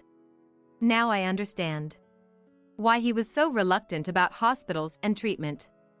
Immediately after leaving the room, I listened at the door. I'd left it slightly ajar, so Caleb wouldn't notice. I couldn't see inside, but I could hear everything Caleb did. Help! I'm in trouble! Soon, I heard him speaking to someone. He was on the phone. Speaking softly, perhaps wary of me. That's what she said. Before bringing up divorce, she insisted we won't separate. What should I do? Escape? Impossible. I'm too scared. She must know about you and me. She's unusually persistent about infidelity. She must know already. I heard it all. Now it was clear. Caleb was on the phone with his affair partner, Abigail. Please! Say it's a call from the hospital. Get me admitted somewhere else, any hospital. Otherwise, I don't know what Evelyn might do. As Caleb pleaded with the person on the phone, I knocked on the door. Caleb? Are you on the phone? May I come in? Oh! I'll hang up now. After waiting a moment, I entered to find Caleb looking paler than before, lying in bed. You look worse than before. Are you okay? Oh, I'm fine. Well, maybe not. Can you take me to the hospital? Of course, that sounds serious. I'll contact the hospital right away. Ah, thank you. He looked genuinely relieved. Thinking this was his ticket out. He's sorely mistaken. The real game is just beginning. I'll expose everything about Caleb and Abigail at the hospital. Upon arrival, Abigail greeted us. Caleb. Are you okay? Abigail. Thanks. I'm feeling a bit off. After what happened, it's understandable. Abigail smiled knowingly and looked at Caleb tenderly. Can I rest for a bit? I might even need to be admitted. He's not even a doctor to be making such decisions. But Abigail nodded understandingly and led us to a private room. We don't usually do admissions, but my father will come to check on you when he's available. Please wait here until then. About half an hour later, Abigail returned with the doctor. I had met him before. He's the clinic's director, Abigail's father. You're feeling unwell? Yes. Their exchange of glances was awkward. As Abigail's father raised his stethoscope to his ears, I raised my hand. Let's cut the act, shall we? What? Caleb, Abigail, and her father. All froze, except for me. Evelyn, what are you suddenly saying? Ignoring Caleb's protest, I grabbed his pants like before and yanked them down forcefully. Whoa! What are you doing? Stop it! Caleb scrambled to pull his pants back up. As I said before, something's off, right? Are you worried that if I become hemiplegic and useless as a man? I see. You were only after my body. I'm disappointed. Caleb pretended to be upset, not noticing the expressions of the others in the room. After your body? Unfortunately, I'm not as lewd as you guys. What did you say? You still haven't realized? Realized what? As Caleb tilted his head, Abigail whispered in his ear. Finally understanding, Caleb's eyes widened in shock. No, this is, well, that. Hemiplegic? You move too quickly for that. Everything's been exposed. Why keep up this poor act? The letter from my mother had only a few lines. I've looked into it, and there's a high chance Caleb's hemiplegia is an act, perhaps a lie to leave Evelyn? Maybe try pulling down his pants to see his reaction? Following my mother's advice led to this revelation. In a panic, Caleb, who was supposedly unable to move his right hand, easily pulled up his pants. So it was all an act from the start. No, that's not. Explain everything. Sweating profusely, Caleb complied. The day of the accident, the person riding next to Caleb in the car was Abigail. They were in the midst of an affair. The injuries were minor for both of us, but the car was badly damaged. I thought if the police got involved, Evelyn would find out. So I figured if I pretended to be severely injured, I could cover it up. The absurdity of it all left me speechless. Did you think you could keep up such a ridiculous life forever? No, well... Or was it all to hide your affair? That's not it. Before Caleb could respond, Abigail interrupted. Caleb was just trying to spare you the pain of a breakup. After all, finding out about an affair during a drive would be humiliating. So he told a kind lie about being hemiplegia, hoping for a smooth separation. Kind? How is cheating with someone much younger than himself, and then lying about it, kind? Stop it. Our love is real. Abigail said this proudly, but Caleb, shrinking in the background, looked like his elaborate lie had caught up to him. Is that so? Then you should have been upfront about it. Right, Abigail's father? Abigail's father flinched. His forehead glistened with more sweat than Caleb's. Well... The moment I realized the hemiplegia was a lie, I had a lot to say to you. Me? What might that be? Abigail's father looked at me with a forced smile. Perhaps he couldn't abandon his daughter. I felt sorry for him, but as a doctor, he did something he shouldn't have done. I guess you just listen to your daughters, please. but how did you feel watching me break down in tears? Don't you have any professional pride? Wasn't it empty to go as far as forging a medical report? Abigail's father seemed to catch his breath. He began to speak, carefully choosing his words. That wasn't forgery. It was a diagnostic error. How could such an obviously healthy man be mistakenly diagnosed as hemiplegia? He probably wanted to insist it was a mistake, not malicious forgery. Well, as for me, it doesn't really matter. Fortunately, I have relatives in both the medical and legal fields, so I'll be consulting with them. What? You can't. Abigail's father's complexion changed. Understandably so. For a private practitioner, reputation and client reviews are crucial. If it became known that he dirtied his hands as a doctor just to unite his daughter with her affair partner, the clinic's reputation would undoubtedly hit rock bottom. Please, have mercy. There's no mercy here. I'll have my lawyer discuss the details with you later. Since Caleb seems to be in good health, please go back to your duties. He was hardly in the state of mind for work, but it was true that other patients were waiting. The calls of the nurses had been audible for a while. Yet, Abigail's father, who had been reluctant to leave, was finally forced out by me, barely able to walk, and exited the room. That left Abigail, Caleb, and me. In the silent room, I reconsidered the situation. On the day of the accident, Caleb was with Abigail, engaged in their affair. Right after the accident, given the proximity to the scene, they sought medical attention at Abigail's father's clinic. Perhaps it was then that Abigail conceived the idea. Could she keep Caleb for herself this way? It's unclear if Caleb had contemplated divorce, but it's unlikely all this was just to conceal an affair.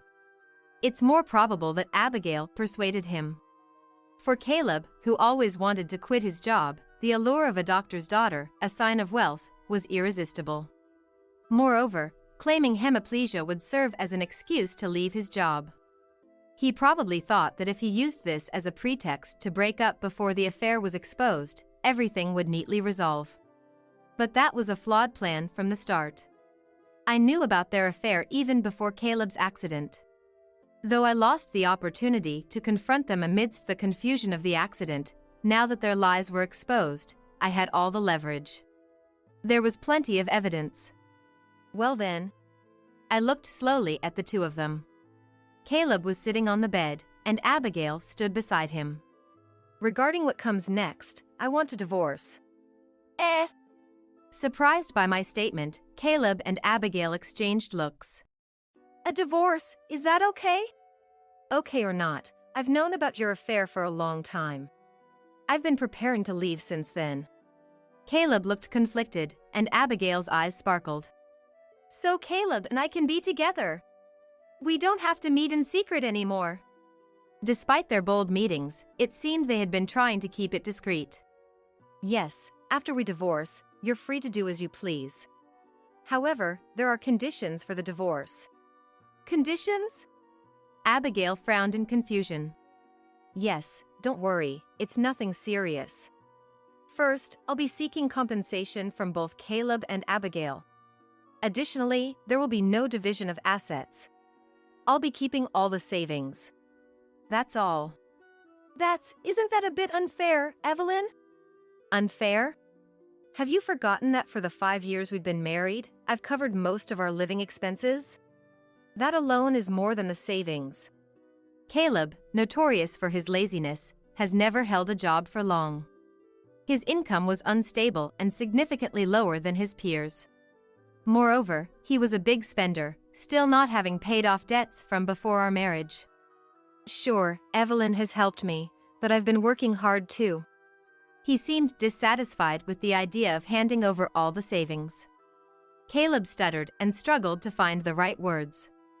I didn't want to prolong this confrontation and was considering setting a later date to talk things through when, unexpectedly, Abigail came to Caleb's rescue. Caleb! We've come this far, haven't we? Don't worry about money. Dad's here, and I'll take care of everything. More than anything, I want us to freely express our love as soon as possible. Abigail. Love conquers all. In front of his soon-to-be ex-wife, the audacity of their display was astounding. What did Abigail see in him? That was a lingering question, but her intervention wrapped things up. All right, I'll leave the divorce papers, compensation, and the specifics to my lawyer. I'll send your belongings to Abigail's place. I suppose we won't be seeing each other anymore. Ah, well then. Take care. The two, already acting like a couple, cozied up to each other. I remembered something I had almost forgotten to mention. Oh, right. Don't forget to keep up with the child support payments. And try to at least make the interest payments on your debt. Abigail looked up at Caleb, standing beside her, in disbelief. What, child support? Debt? What's that about? Didn't he know? He has a child with his ex-wife. Oh, and don't get me wrong.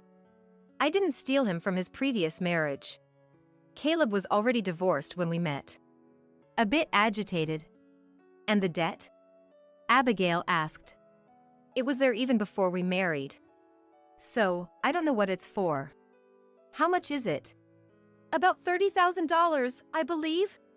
I smiled as I informed her, and Abigail's face went pale. Understandably so. With the added burden of paying me compensation, plus child support and debt, it's enough to make one feel faint. But we can work hard together to pay it off, right? Abigail, trying to motivate herself, clenched her fist and turned to face Caleb. Caleb. Yeah! And he nodded vaguely. Good for you, Caleb. You've got such a positive partner in Abigail. That should motivate you to find a new job. New job? Abigail's eyes were empty. Yes, because after this incident, Caleb hastily resigned. Now he's officially unemployed. He has no qualifications, so getting a full-time job might be challenging. But love conquers all, right? You'll manage. Abigail muttered under her breath. But still, there's that issue, she said. Abigail was clearly in shock, and Caleb was panicking. I waved goodbye to the two of them and left the hospital. Later, the divorce was finalized without issue. To my slight concern, Abigail's father paid all the compensation, probably fearing that I might spill everything. Considering the potential fallout if this incident became public, he probably thought it was a small price to pay.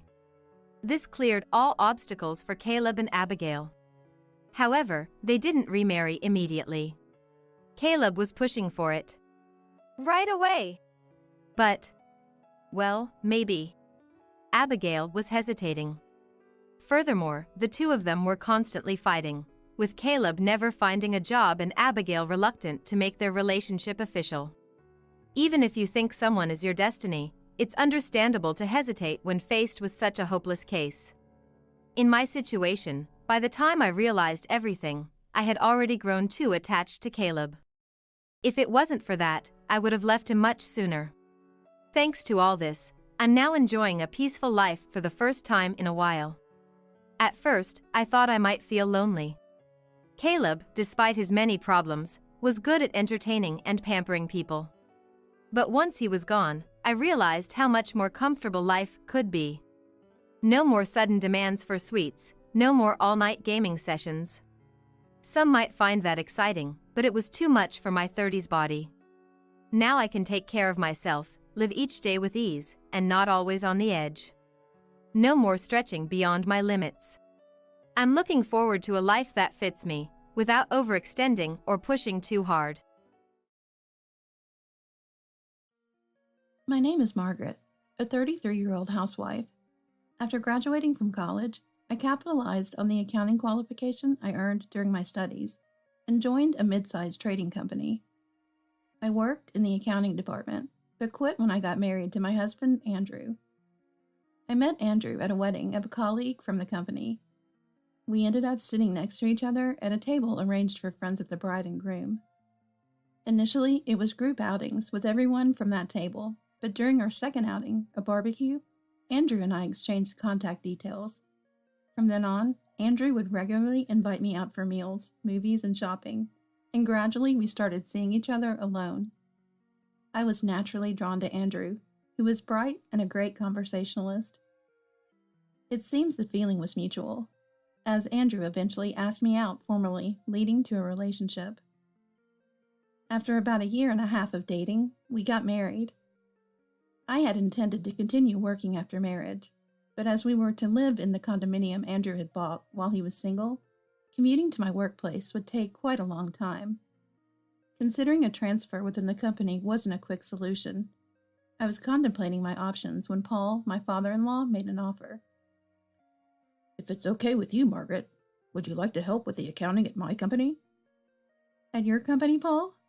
"Yes, one of our longtime staff members is leaving to accompany her husband on a job transfer, so we're looking for someone to replace her," Paul exclaimed, showing me the job posting he had put up on a recruitment website. "The terms are as listed here, but if they don't align with what you're looking for, feel free to decline," Paul said considerately. However, the salary and benefits were actually more favorable than I expected. The company's headquarters, where I would be working, was only about a 15-minute commute from our condominium, and it would mean less scheduling conflicts with Andrew, who also worked at Paul's company. I saw it as a stroke of good fortune and decided to join Paul's company. Paul's construction company handles a wide range of projects, from private homes to stores, commercial facilities, and mid-sized condominiums. Paul had worked for one of the largest domestic general contractors, but decided to start his own business after becoming dissatisfied with the decreased autonomy following a capital tie-up with a foreign company. He started this company with colleagues who shared his vision. Despite many challenges, it has grown into a reputable, solidly managed company. Initially, the daily accounting tasks and the company culture at Paul's firm were quite different from what I was used to at the trading company, and it took some time to adapt. But I was helped by the predecessor who stayed on until the last minute before her move, and by supportive colleagues. I made a point of arriving early and completing tasks I wasn't familiar with before the workday began. I didn't want to be seen as incompetent or a burden to Paul and Andrew just because I was hired through connections. Andrew was very supportive of my efforts. When he came home early, he would cook Italian dinners he had learned to make when he was single, or he would do the cleaning, making sure I wasn't burdened with all the household chores. My former colleagues and friends who visited would often say, "You're so lucky." I couldn't help but feel grateful for such a happy married life. But then, one day, this happiness abruptly shattered, leaving no trace behind. That day, while I was attending a meeting at work, a woman from the General Affairs Department burst into the meeting room in a panic and shouted at me, "The president has been in an accident at a business location. A car is waiting at the service entrance. Hurry to the hospital." I can't quite remember the details of what happened next. It all passed in such a blur. Next thing I knew, I was sitting on a long bench in the hospital corridor, outside the operating room, stroking Andrew's back as he sat next to me.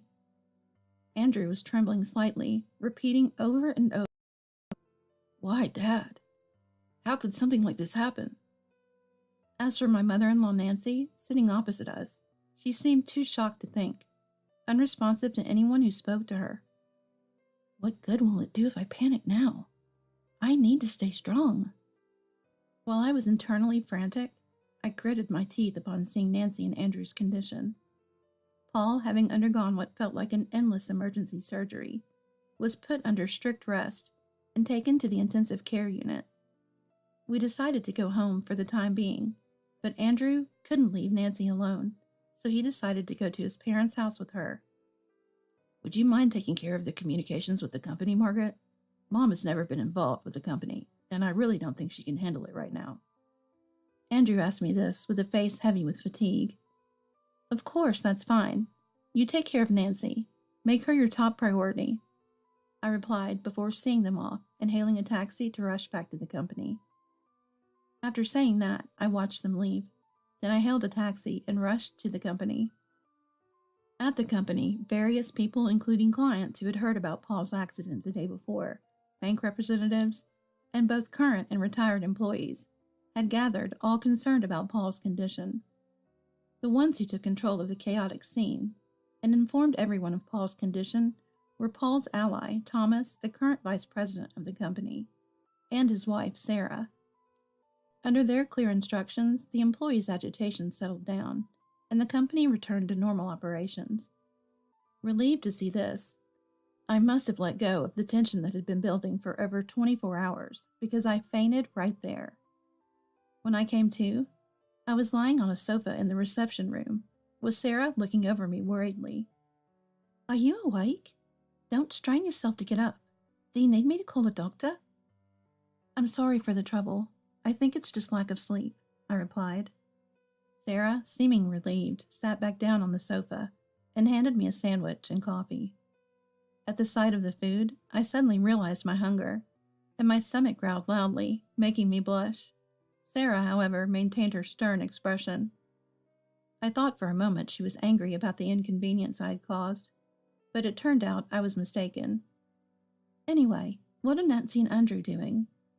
Sarah started to express her displeasure about Nancy and Andrew. According to her, while it's understandable that they are in shock, it's unreasonable for them to be staying at home at such a time. "Dumping the company matters on you, who's still a newlywed?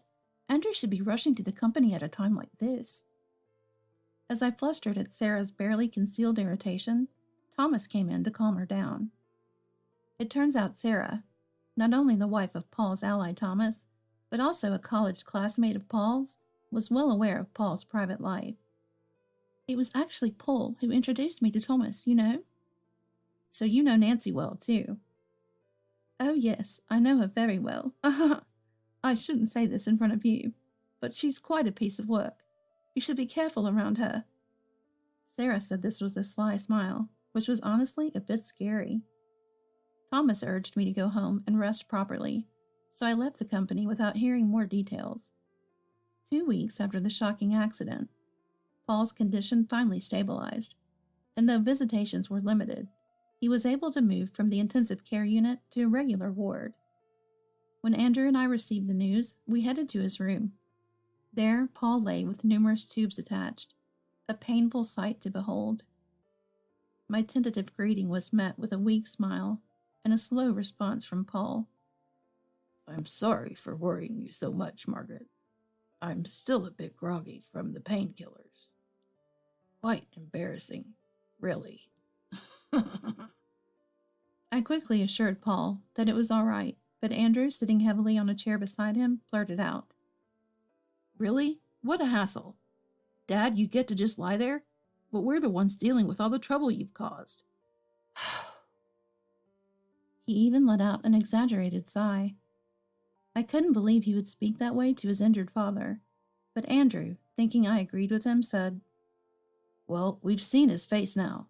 Done our duty, so let's head back, Margaret." However, I couldn't stop worrying about Paul. In these past 2 weeks, I had vividly witnessed the scheming nature of Nancy that Sarah had hinted at. At the in-laws' house, under the pretext of Nancy's frail health, they had employed a daytime housekeeper, but now she saw an opportunity to use me for free. All household chores and miscellaneous tasks at the in-laws' house fell on me.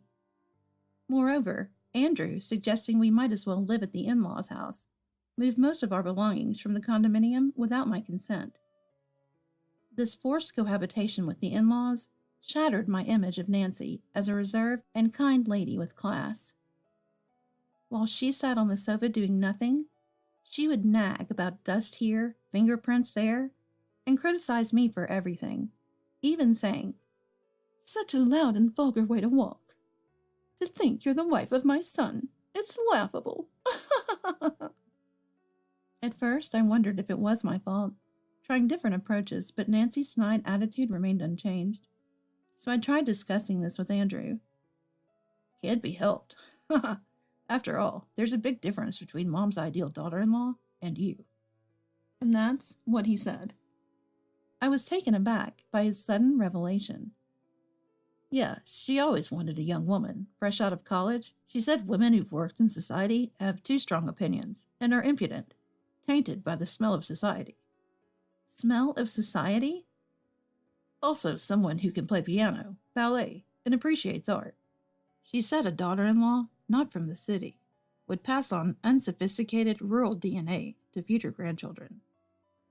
So a country-raised woman like me without cultural skills like piano and who choose dual income is completely out of the question for Nancy. Yeah, that's about it. But good for you. Being raised in the country, you might have the physical strength for both housework and a job, right? This is a perfect chance to win Mom's approval. A perfect chance, huh? Understanding the reason behind Nancy's attitude didn't ease the strain. Complaints about the taste of my cooking being too country, or dissatisfaction with how I did the laundry. Constant criticism from morning to night was both physically and mentally draining. But when I brought this up to Andrew, That's something you can solve by respecting Mom more.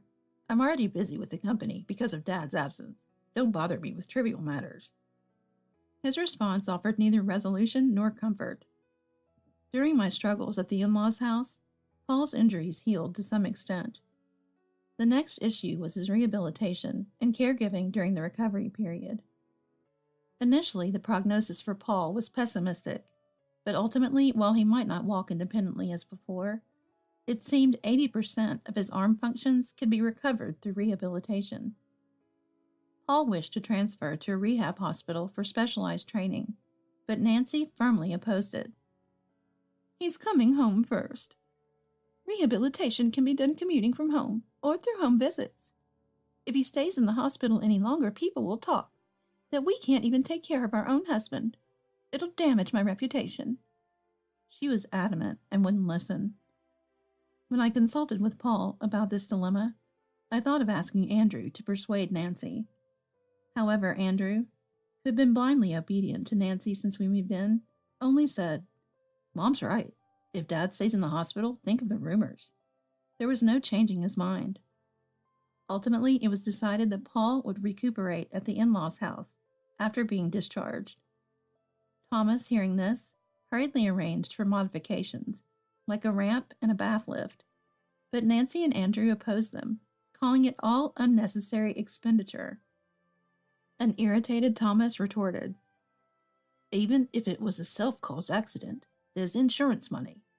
I'm not asking you to pay for everything, so please keep quiet. Thanks to his firm stand, the house was mentally remodeled to accommodate Paul's needs. But the life of managing housework, work, and caring for Paul alone was overwhelmingly challenging. I woke up at 4 a.m. to prepare laundry, breakfast, and lunch for Paul and Nancy, ensuring Paul's meal was high in protein and low in calories for easy digestion. Cleaning couldn't be done until Nancy and Andrew woke up to avoid complaints about noise, leaving me no time for my own breakfast. Rushing to work, I couldn't take a proper lunch break or stay for overtime. After work, I had to stop by the supermarket, then rush to the pharmacy for Paul's prescriptions from the visiting doctor twice a week. Back home, chores continued nonstop. Laundry, dinner preparation, setting up for Paul's shower, helping him bathe, ironing, with no moment to rest. Perhaps because of this, in the months since Paul was discharged, I lost 10 pounds and developed dark circles under my eyes. Feeling the weight of my body like lead, I asked Andrew to hire a caregiver helper, but he and Nancy laughed it off, saying, Then just quit your job. You can focus on housework and caregiving easy, right? I felt darkness envelop me when Andrew said that. And true to his word, Andrew submitted my resignation to HR without my consent. Thomas came to our house, concerned about me being forced to quit without any transition, but Nancy turned him away. However, with Paul unable to manage on his own, I couldn't afford to be despondent.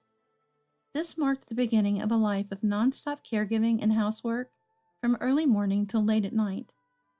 Though Paul tried not to bother me too much, only minimally remodeled, was full of hazards for him, still unaccustomed to his wheelchair. And if I spent time on Paul, Nancy and Andrew would complain about neglected housework. One day, apparently having heard their yelling, Paul asked me worriedly, It seems Nancy and Andrew are saying terrible things to you. Are you okay? You look emaciated and pale. Unable to tell the truth, I laughed it off, saying, It's just my way of doing things that irritates Nancy and Andrew. but Paul, being perceptive, must have seen through it. Around this time, Paul had started using voice recognition software and assistive mouse devices to operate a computer, even planning to return to work. As part of this, he was implementing a certain plan, which was expedited by an incident that happened soon after. It was winter.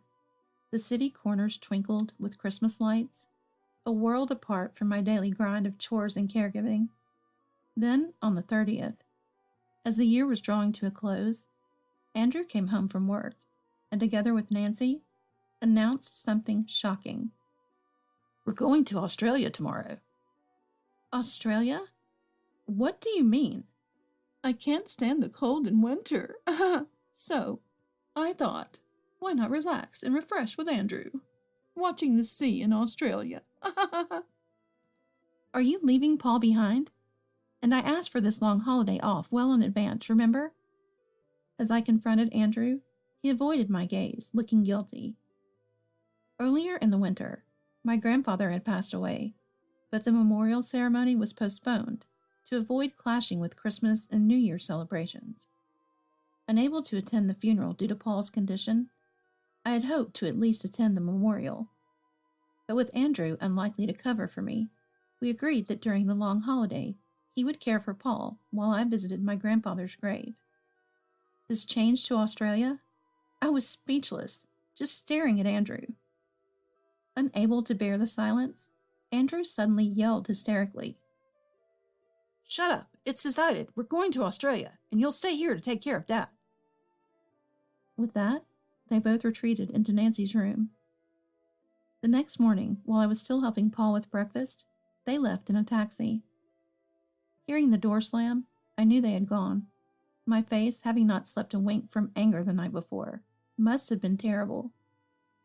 Paul, tapping on my shoulder, said, "Now's our chance. While the cat's away, don't worry about me. Go get some sleep in your room."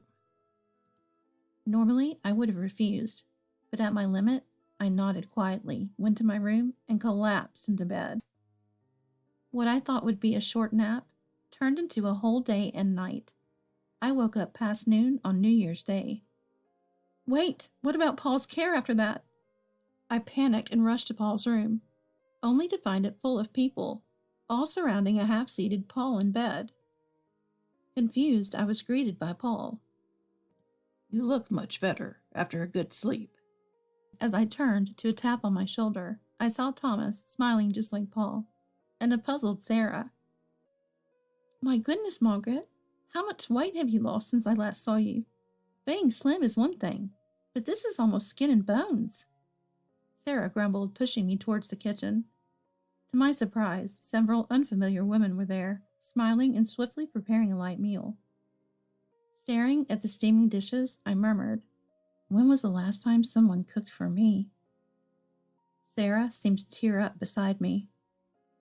Urged by her, I took a shower, changed in my room, and then returned to Paul's room, now only occupied by Paul and Thomas. Paul gestured me to a chair opposite him, and Thomas, noticing my presence, began to speak. About 3 weeks after Nancy and Andrew flew off to Australia, it was mid-January. While spending some time at my parents' house after a long while, I received a call on their landline from Andrew. He probably called me there because I must have turned off my mobile phone. I thought about ignoring it, but knowing he would keep calling regardless of the time, I reluctantly answered. As soon as I picked up the receiver, Andrew yelled from the other end. "Hey, why did you go back to your parents' house without telling me? And where's Dad? The front door won't open, and there's no response to the doorbell." Shocked by his loud voice, I was stunned, but then Nancy, who seemed to have snatched the phone from him, screamed. "You left the caregiving and housework, thinking you're fulfilling your duties as a wife. Stop wasting time there and come back immediately." Then Sarah, who had been quietly listening beside me, swiftly took the receiver from my hand. "Oh, Nancy, to hear you talk about a wife's duties, how thick-faced can you be?" she said laughingly. Andrew and Nancy sounded shocked on the other end, but they quickly composed themselves. "Is that Sarah's voice? Why are you at your parents' house?" "Oh, you know, she's here to explain to my parents about our divorce, being a lawyer and all. There was a moment of silence on the other end. That's right.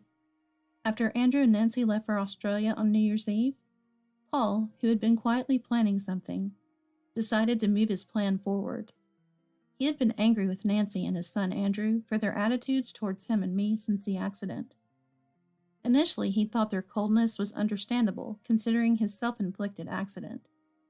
But their carelessness, leaving all caregiving and housework to me, gradually turned his frustration and disgust into action. Once it was feasible to manage at home, Paul asked Thomas to set up a computer and internet during Nancy's absence. Since Nancy never entered Paul's room, it was apparently easy to install everything once they brought it in. The main goal was to return to working from home, but at the same time, Paul consulted Sarah, Thomas's wife, and a skilled lawyer about investigating Nancy and Andrew. Soon they received reports of Andrew, using his title as the president's son, forcefully pushing difficult demands and bribes on clients. To add to the dismay, he was reportedly using that money for affairs with various women. Moreover, Nancy had become engrossed in dubious investment seminars, resembling nightclubs with young men, and was lavishly spending on them. Paul, understandably furious upon receiving these reports, was unsure whether my feelings had drifted away from Andrew. However, his anger exploded after their recent trip to Australia. As soon as I fell asleep, he contacted Thomas and Sarah. The crowd I saw upon waking up were movers arranged by Thomas and temporary housekeepers. From there, Nancy and Andrew's belongings were successfully moved out of the house to Andrew's apartment. In contrast, my belongings that were left in the condominium were all transferred to the in-laws' house, and the locks were completely changed. At the same time, Thomas and some trusted associates were tirelessly working on gathering evidence for Andrew's breach of trust. Now, this Australian trip? 3 weeks. That's extravagant. And all paid with the company's corporate card, huh? Maybe he could have fooled the sales department people with promises of future favors when he becomes president, but not this time. Sarah said. There was a scream on the other end, and the call was cut off. In fact, I was at my parents' house, relaxing thanks to Paul's arrangement, when Sarah came to apologize on Paul's behalf and explain the situation. That's when Nancy and Andrew, locked out of the in-laws' house, happened to call. Afterwards, with Sarah's help, I easily divorced Andrew, and Paul divorced Nancy. For Nancy, with no money to pay compensation, the settlement was without any financial division. Andrew had no significant assets, but Paul gave me an amount he deemed fair for compensation and division, and made it a loan to Andrew. The loan agreement was properly drawn up with market average interest rates set, and the condominium where Nancy and Andrew now live was mortgaged as collateral. They seemed desperate. Andrew, naturally fired from Paul's company, is now working hard at a factory owned by one of Thomas's acquaintances to repay the debt and avoid bothering me. Meanwhile, I moved out of the in-laws' house and started living in an apartment nearby, working at Paul's company. The in-laws' house has been completely renovated to suit Paul, who now runs the company actively from his room, transformed into a control center. Life has been improved with a good housekeeper and a personal contract helper for Paul, who seems more vibrant. Though no longer related by marriage, I still help Paul as much as I can. Auntie, You both came a long way. I rushed out the ticket gate and hugged my 2 long-lost nephews, pressing my cheek against theirs. Both of them smelled of sweat, strong and unyielding. Their hair was sticky and their skin was tan. It seemed like they hadn't taken a bath for days. Their clothes were also dirty, indicating they hadn't changed in a while. I had a bad feeling about this. My name is Jeannie, a 39-year-old working mother who works part-time at a supermarket. My only brother, Blaine, passed away in a car accident 3 years ago. We were a close-knit sibling pair, always getting along since childhood. When Blaine decided to marry Sadie, our stepsister, they accommodated me even before our parents. That's how close we were. Therefore, my brother's sudden death was an incredibly sad event I had never experienced before. The only consolation was that during the accident, Sadie was in the front passenger seat and their 2 children were in the back seats, safely strapped in their child seats. At the time of the accident, Morris was 3 years old and Olivia was just 1. Morris barely remembered anything about his father and Olivia had no recollection at all. Sadie, who used to work as an air hostess at a bar before marriage, eventually returned to her job at a nightclub and started raising Morris and Olivia. As a single mother, she must have had a tough time with 2 kids. When I offered to help and visit, she always politely declined, saying, "It's too far, we'll manage." Sadie and her children lived in a provincial city, about a 3-hour bus ride from where I lived, making it difficult for us to meet frequently. I was concerned about the 2 children, but I also had a son of my own and a part-time job, so I often forgot about it in the hustle and bustle of everyday life. At that time, Sadie contacted me and asked if I could take care of the kids because she was going on a company trip. It had been a year since I last saw the kids. As I waited at the station, 2 kids appeared holding hands and resembling my late brother. Just that sight brought tears to my eyes. However, the joy of our reunion quickly turned to concern when I noticed that their hygiene wasn't great. When I checked the contents of their backpacks, I found no spare clothes. On the way home, we stopped at the clothing store and I bought them some clothes for the time being. I showered with them. The shower room is big. Big! They giggled as I washed their hair. Auntie, will you wash Morris's hair? Today, Auntie will wash it for you. Yay! The 2 of them were laughing and playing. How adorable they were, but their hair was far from adorable. It didn't foam at all initially and the second attempt failed as well. It was only on the 3rd try that it finally lathered up. I wonder how many days they hadn't taken a shower. Morris, when was the last time you took a shower? I take a shower when Mom has her day off, so on Sundays. Today is Saturday. It had been 6 days. What about changing clothes? We change clothes too. I was shocked but also thought that Sadie might be too busy with her job at the bar. I needed to ask about her situation. It feels nice. The towel is big. Is Morris's towel at home small? Yeah, it's like half the size. So small. I wondered if they were using sports towels. Maybe they couldn't afford bath towels. And it's so fluffy. Smells nice. Amazing. Amazing. Is Morris's towel at home not fluffy? Yeah, it's always wet. That was shocking. It meant they were using wet towels. Morris, what's the shower routine at home? Mom goes first, then Morris, and then Olivia goes in after, so Morris washes Olivia. Morris washes Olivia's hair and body? You're such a good big brother. Huh? Doesn't Mom wash Morris and Olivia? No! At this point, my eyes were already welling up with tears. That's why Morris was so overjoyed when I washed his hair, and it surprised him that the bath towel was dry.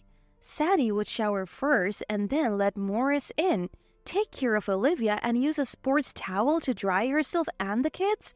What surprised me even more was that they hadn't been using a hair dryer. Mom's bore. When I dried their hair with a dryer, the 2 of them got extremely excited. After coming out of the shower, they quickly put on their new clothes and looked completely transformed. Auntie, shower feels so nice. It feels nice.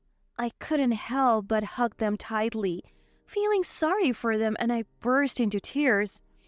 I'm sorry. I'm sorry, both of you. I'm sorry. Auntie didn't know. I'm really sorry. Auntie, are you crying? What's wrong? Does it hurt somewhere? Huh?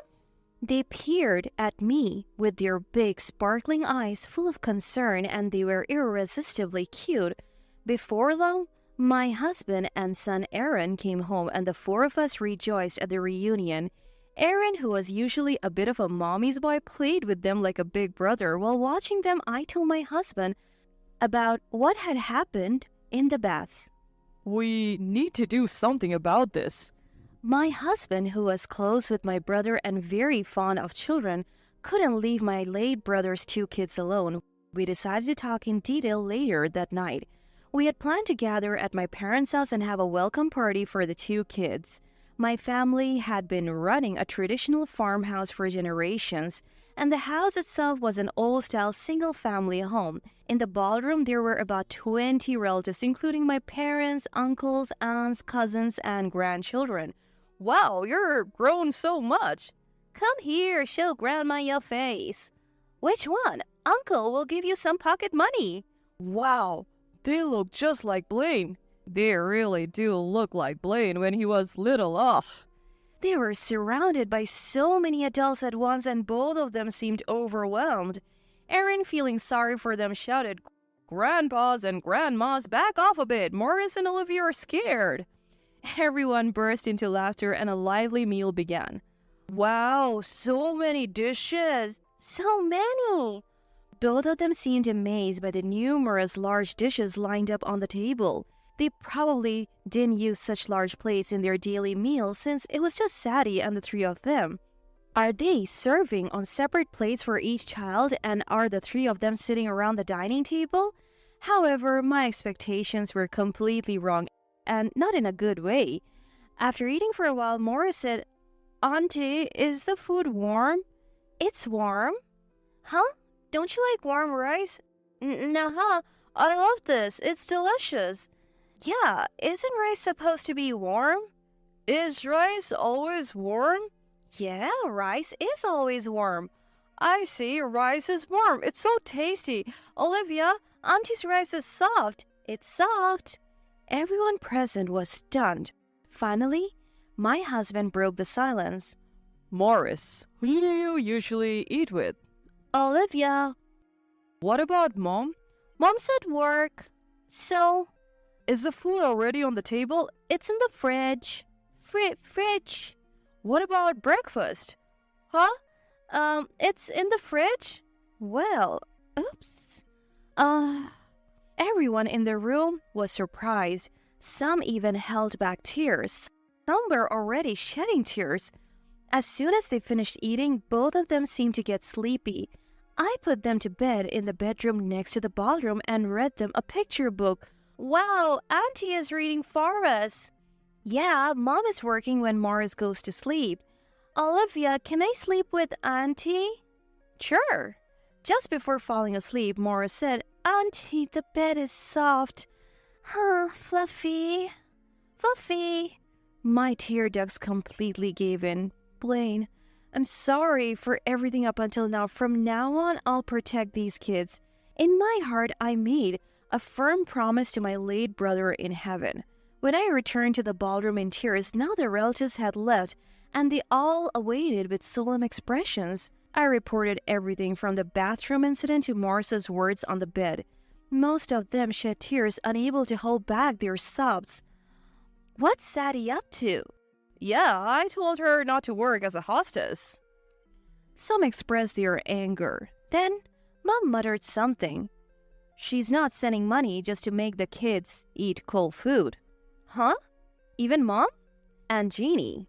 Truth be told, my husband and I had been sending Sadie's family money every month to help with their expenses since my brother's death. It turned out that my parents were doing the same. How much? We sent $500. We sent the same. So we were sending a total of $1,000 in support every month. When you added child support to that, Sadie's family had a fixed income of $1,200 per month. That night, we talked until late and adjourned. 3 days later, Sadie came to my parents' house to pick up the kids. Mom! The kids rushed to her. Here, I bought you something. Wow, thank you. We'll all enjoy it together. Come on. Sadie was surprised to see so many relatives lined up in the ballroom. She let the kids play in the yard and feeling tense all of a sudden, I told her what Morris had said. I tried my best to keep my emotions in check, but the relatives couldn't contain themselves. Sadie, is it true that you receive $1,000 each month from Jeannie and her mother? With this much money, why do Blaine's kid have to sleep on the sofa? And the food, it's not like you don't have money, right? They eat dinner and lunch by themselves, right? Those kids call regular rice warm and fluffy and say it's delicious. I couldn't stand to watch it. They probably get dirty if they're only allowed to shower together. And what about breakfast? The breakfast is in the fridge, right?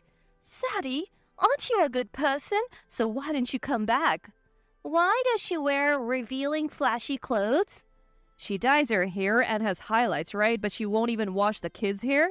She has flashy nails and makeup too. She looks like a woman of the night.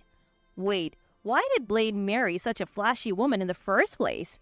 Gradually, their anger turned towards Sadie personally. After all, don't hostesses drink with men?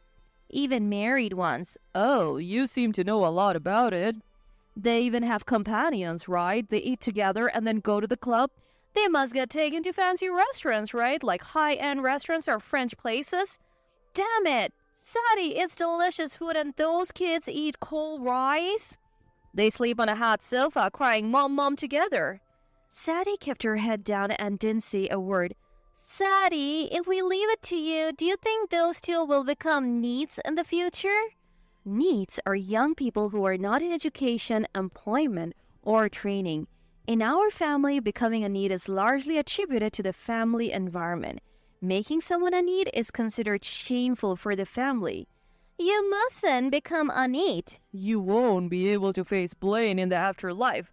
What Sadie is doing is, in a sense, child neglect. What are you using all that money for? Is it for a man by any chance? We'll take the kids in at our house. We can take them in too. Sadie, who had been silent until then, suddenly got down to the floor and apologized deeply. I'm sorry. I'm so sorry. I'm sorry for neglecting the kids, but please forgive me and I want to take them back. She stayed there sobbing and crying. Wait, everyone, hold on. If you all crowd around like this and make Sadie cry, what good does that do? I'm sorry, Sadie, but each of us has been thinking about how to rescue those two from cold meals and a hard sofa. I'm sorry. You know, Sadie, we're grateful to you. After Blaine passed away, you have been taking care of Morris and Olivia all this time, and we really appreciate it. No, what do you mean by all this time? You don't mean you actually want to take the kids in, do you? Are Morris and Olivia saying they want to live here? I don't want that. I absolutely don't want to live apart from the kids. Sadie suddenly stood up and tried to goad the children. No, that's not it. Wait, don't jump to conclusions. Sit down and listen calmly, okay? Yes. Not only thank you, but we also owe you an apology, Sadie. It's not easy for a woman to raise two kids while working alone without any help, and we should have been more considerate. I'm really sorry, that's how it is. As I apologized, it seemed that the anger that had flared up once had dissipated, and my husband, parents, and all the relatives apologized hastily. No, everyone, please stop. I should be the one to apologize, really, Sadie. I have been receiving support from Mary and Jeannie too, but I have been living on the edge, trying to save on everything like food, baths, and clothes, and I have made Morris and Olivia endure so much. Morris always says, leave it to me, I'll be a good boy, and Olivia will stay at home, so I ended up spoiling them too. Morris, he's grown into such a good kid. Mom's tears were flowing. Mary, even though they're precious grandchildren, I'm really sorry. Could it be that you were worried that the kids want to come here because of what you did? Yes, because I've been saving money all the time and not buying anything. The microwave has been broken for a while and I haven't brought a new one, so the food is always cold. Should we get a new microwave? Wait a minute, are you saving money? Yes. On top of the money you sent every month, Blaine said it when Morris and the kids were born. He said if they want to go to college or anything, even if it was a bit of a stretch, we should let them. I couldn't go to college myself because I didn't have an education. and I can only do hostess's work, so I thought at least for the kids. Sadie hadn't been using the money for her own luxuries or entertainment. She had been saving it for the kids' future. At this point, some relatives were already crying. So anyway, I thought I had to earn money for these kids. I work at a bento factory in the morning, but next year Morris will be in elementary school.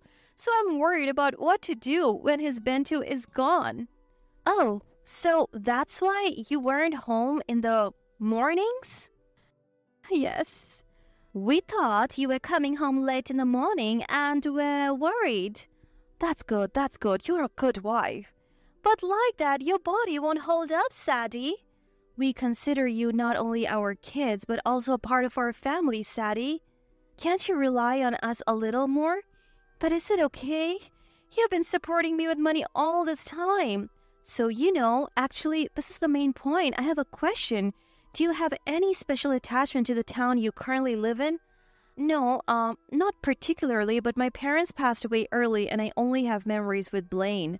What about your workplace? I work at the bar and the bento factory because they pay well. I'm going to ask something a bit awkward, but is there a special man in your life? No, there isn't. I'm devoted to Blaine in heaven. It was heartwarming to hear Sadie, with her dyed hair, flashy nail art, and heavy makeup, talk about her feelings for her late husband while blushing. Despite appearances, that's quite pure. Everyone burst into laughter and Sadie blushed even more. Then there's no problem. All the relatives nodded in agreement. It's Sadie's proposal. How about moving here? But I don't have a job or anything here. Well, here's a suggestion. How about starting by learning accounting at a vocational school near our house? You can receive an allowance while studying at a vocational school. But I'm really not that smart. It's okay. I also went to vocational school in my 40s. They teach very thoroughly there. Thanks to that, I was able to graduate. If you could graduate, Sadie can do it for sure. Everyone laughed heartily. After you graduate, my uncle's lumberyard has an office job available, so there's a job for you. The woman who used to work in the office had told us she wants to quit. We can't find a replacement, and if Sadie is willing to consider it, it would be a great help. Young? At 37? Young. The lady had been there since the previous generation, so she's in her 80s. Once again, everyone burst into laughter. We arranged to open up one of the family's rental houses nearby for you. You can pay a monthly rent of $200. What? My current rent is $700. I wanted a secure apartment with an auto lock for the kids at night. I felt relieved knowing that Sadie hadn't lacked affection for the children. We'll handle picking Olivia up from kindergarten, both of us and Mom. When you come home from work, you can pick her up from the house. It's about a 2-minute walk from the rental house, and there's a supermarket and a hospital within walking distance. The rental house also comes with a garden. So you can grow vegetables and you'll get plenty of fish, meat, and eggs from these people. Everyone nodded in agreement. You'll probably save money on rent and groceries, and the best part is that the elementary school here has a school lunch. School lunch? That's a big deal. And most importantly, you'll be with those kids every night and on weekends. To be together every night and on weekends, it's like a dream. As she said that, tears gushed from Sadie's eyes. I'm sorry, it must have been tough being alone all this time. You worked hard, Sadie. I couldn't help but stroke Sadie's head. Jeannie, your way of stroking is just like Blaine's. Just then, the children returned and hugged Sadie. Oh, Mom and Auntie are hugging. Morris too. Olivia too. As the 4 of them hugged, finally Aaron, the son, also timidly joined, and the 5 of them shared a hug. I want one too. Uncle, you can, right? There was another burst of laughter, and after that, a grand celebration for the Sadie family's welcome took place. After the feast, some fell asleep drunk, some cleaned up, and some put the children to bed. I was in the garden when Sadie approached me. Jeannie, thank you so much. Nah, maybe now I've done something a bit big sisterly like Blaine would have wanted. Blaine, he must be so happy. He really loved you, Jeannie. As we teared up, we heard Morris muttering in his sleep, "The bed is soft."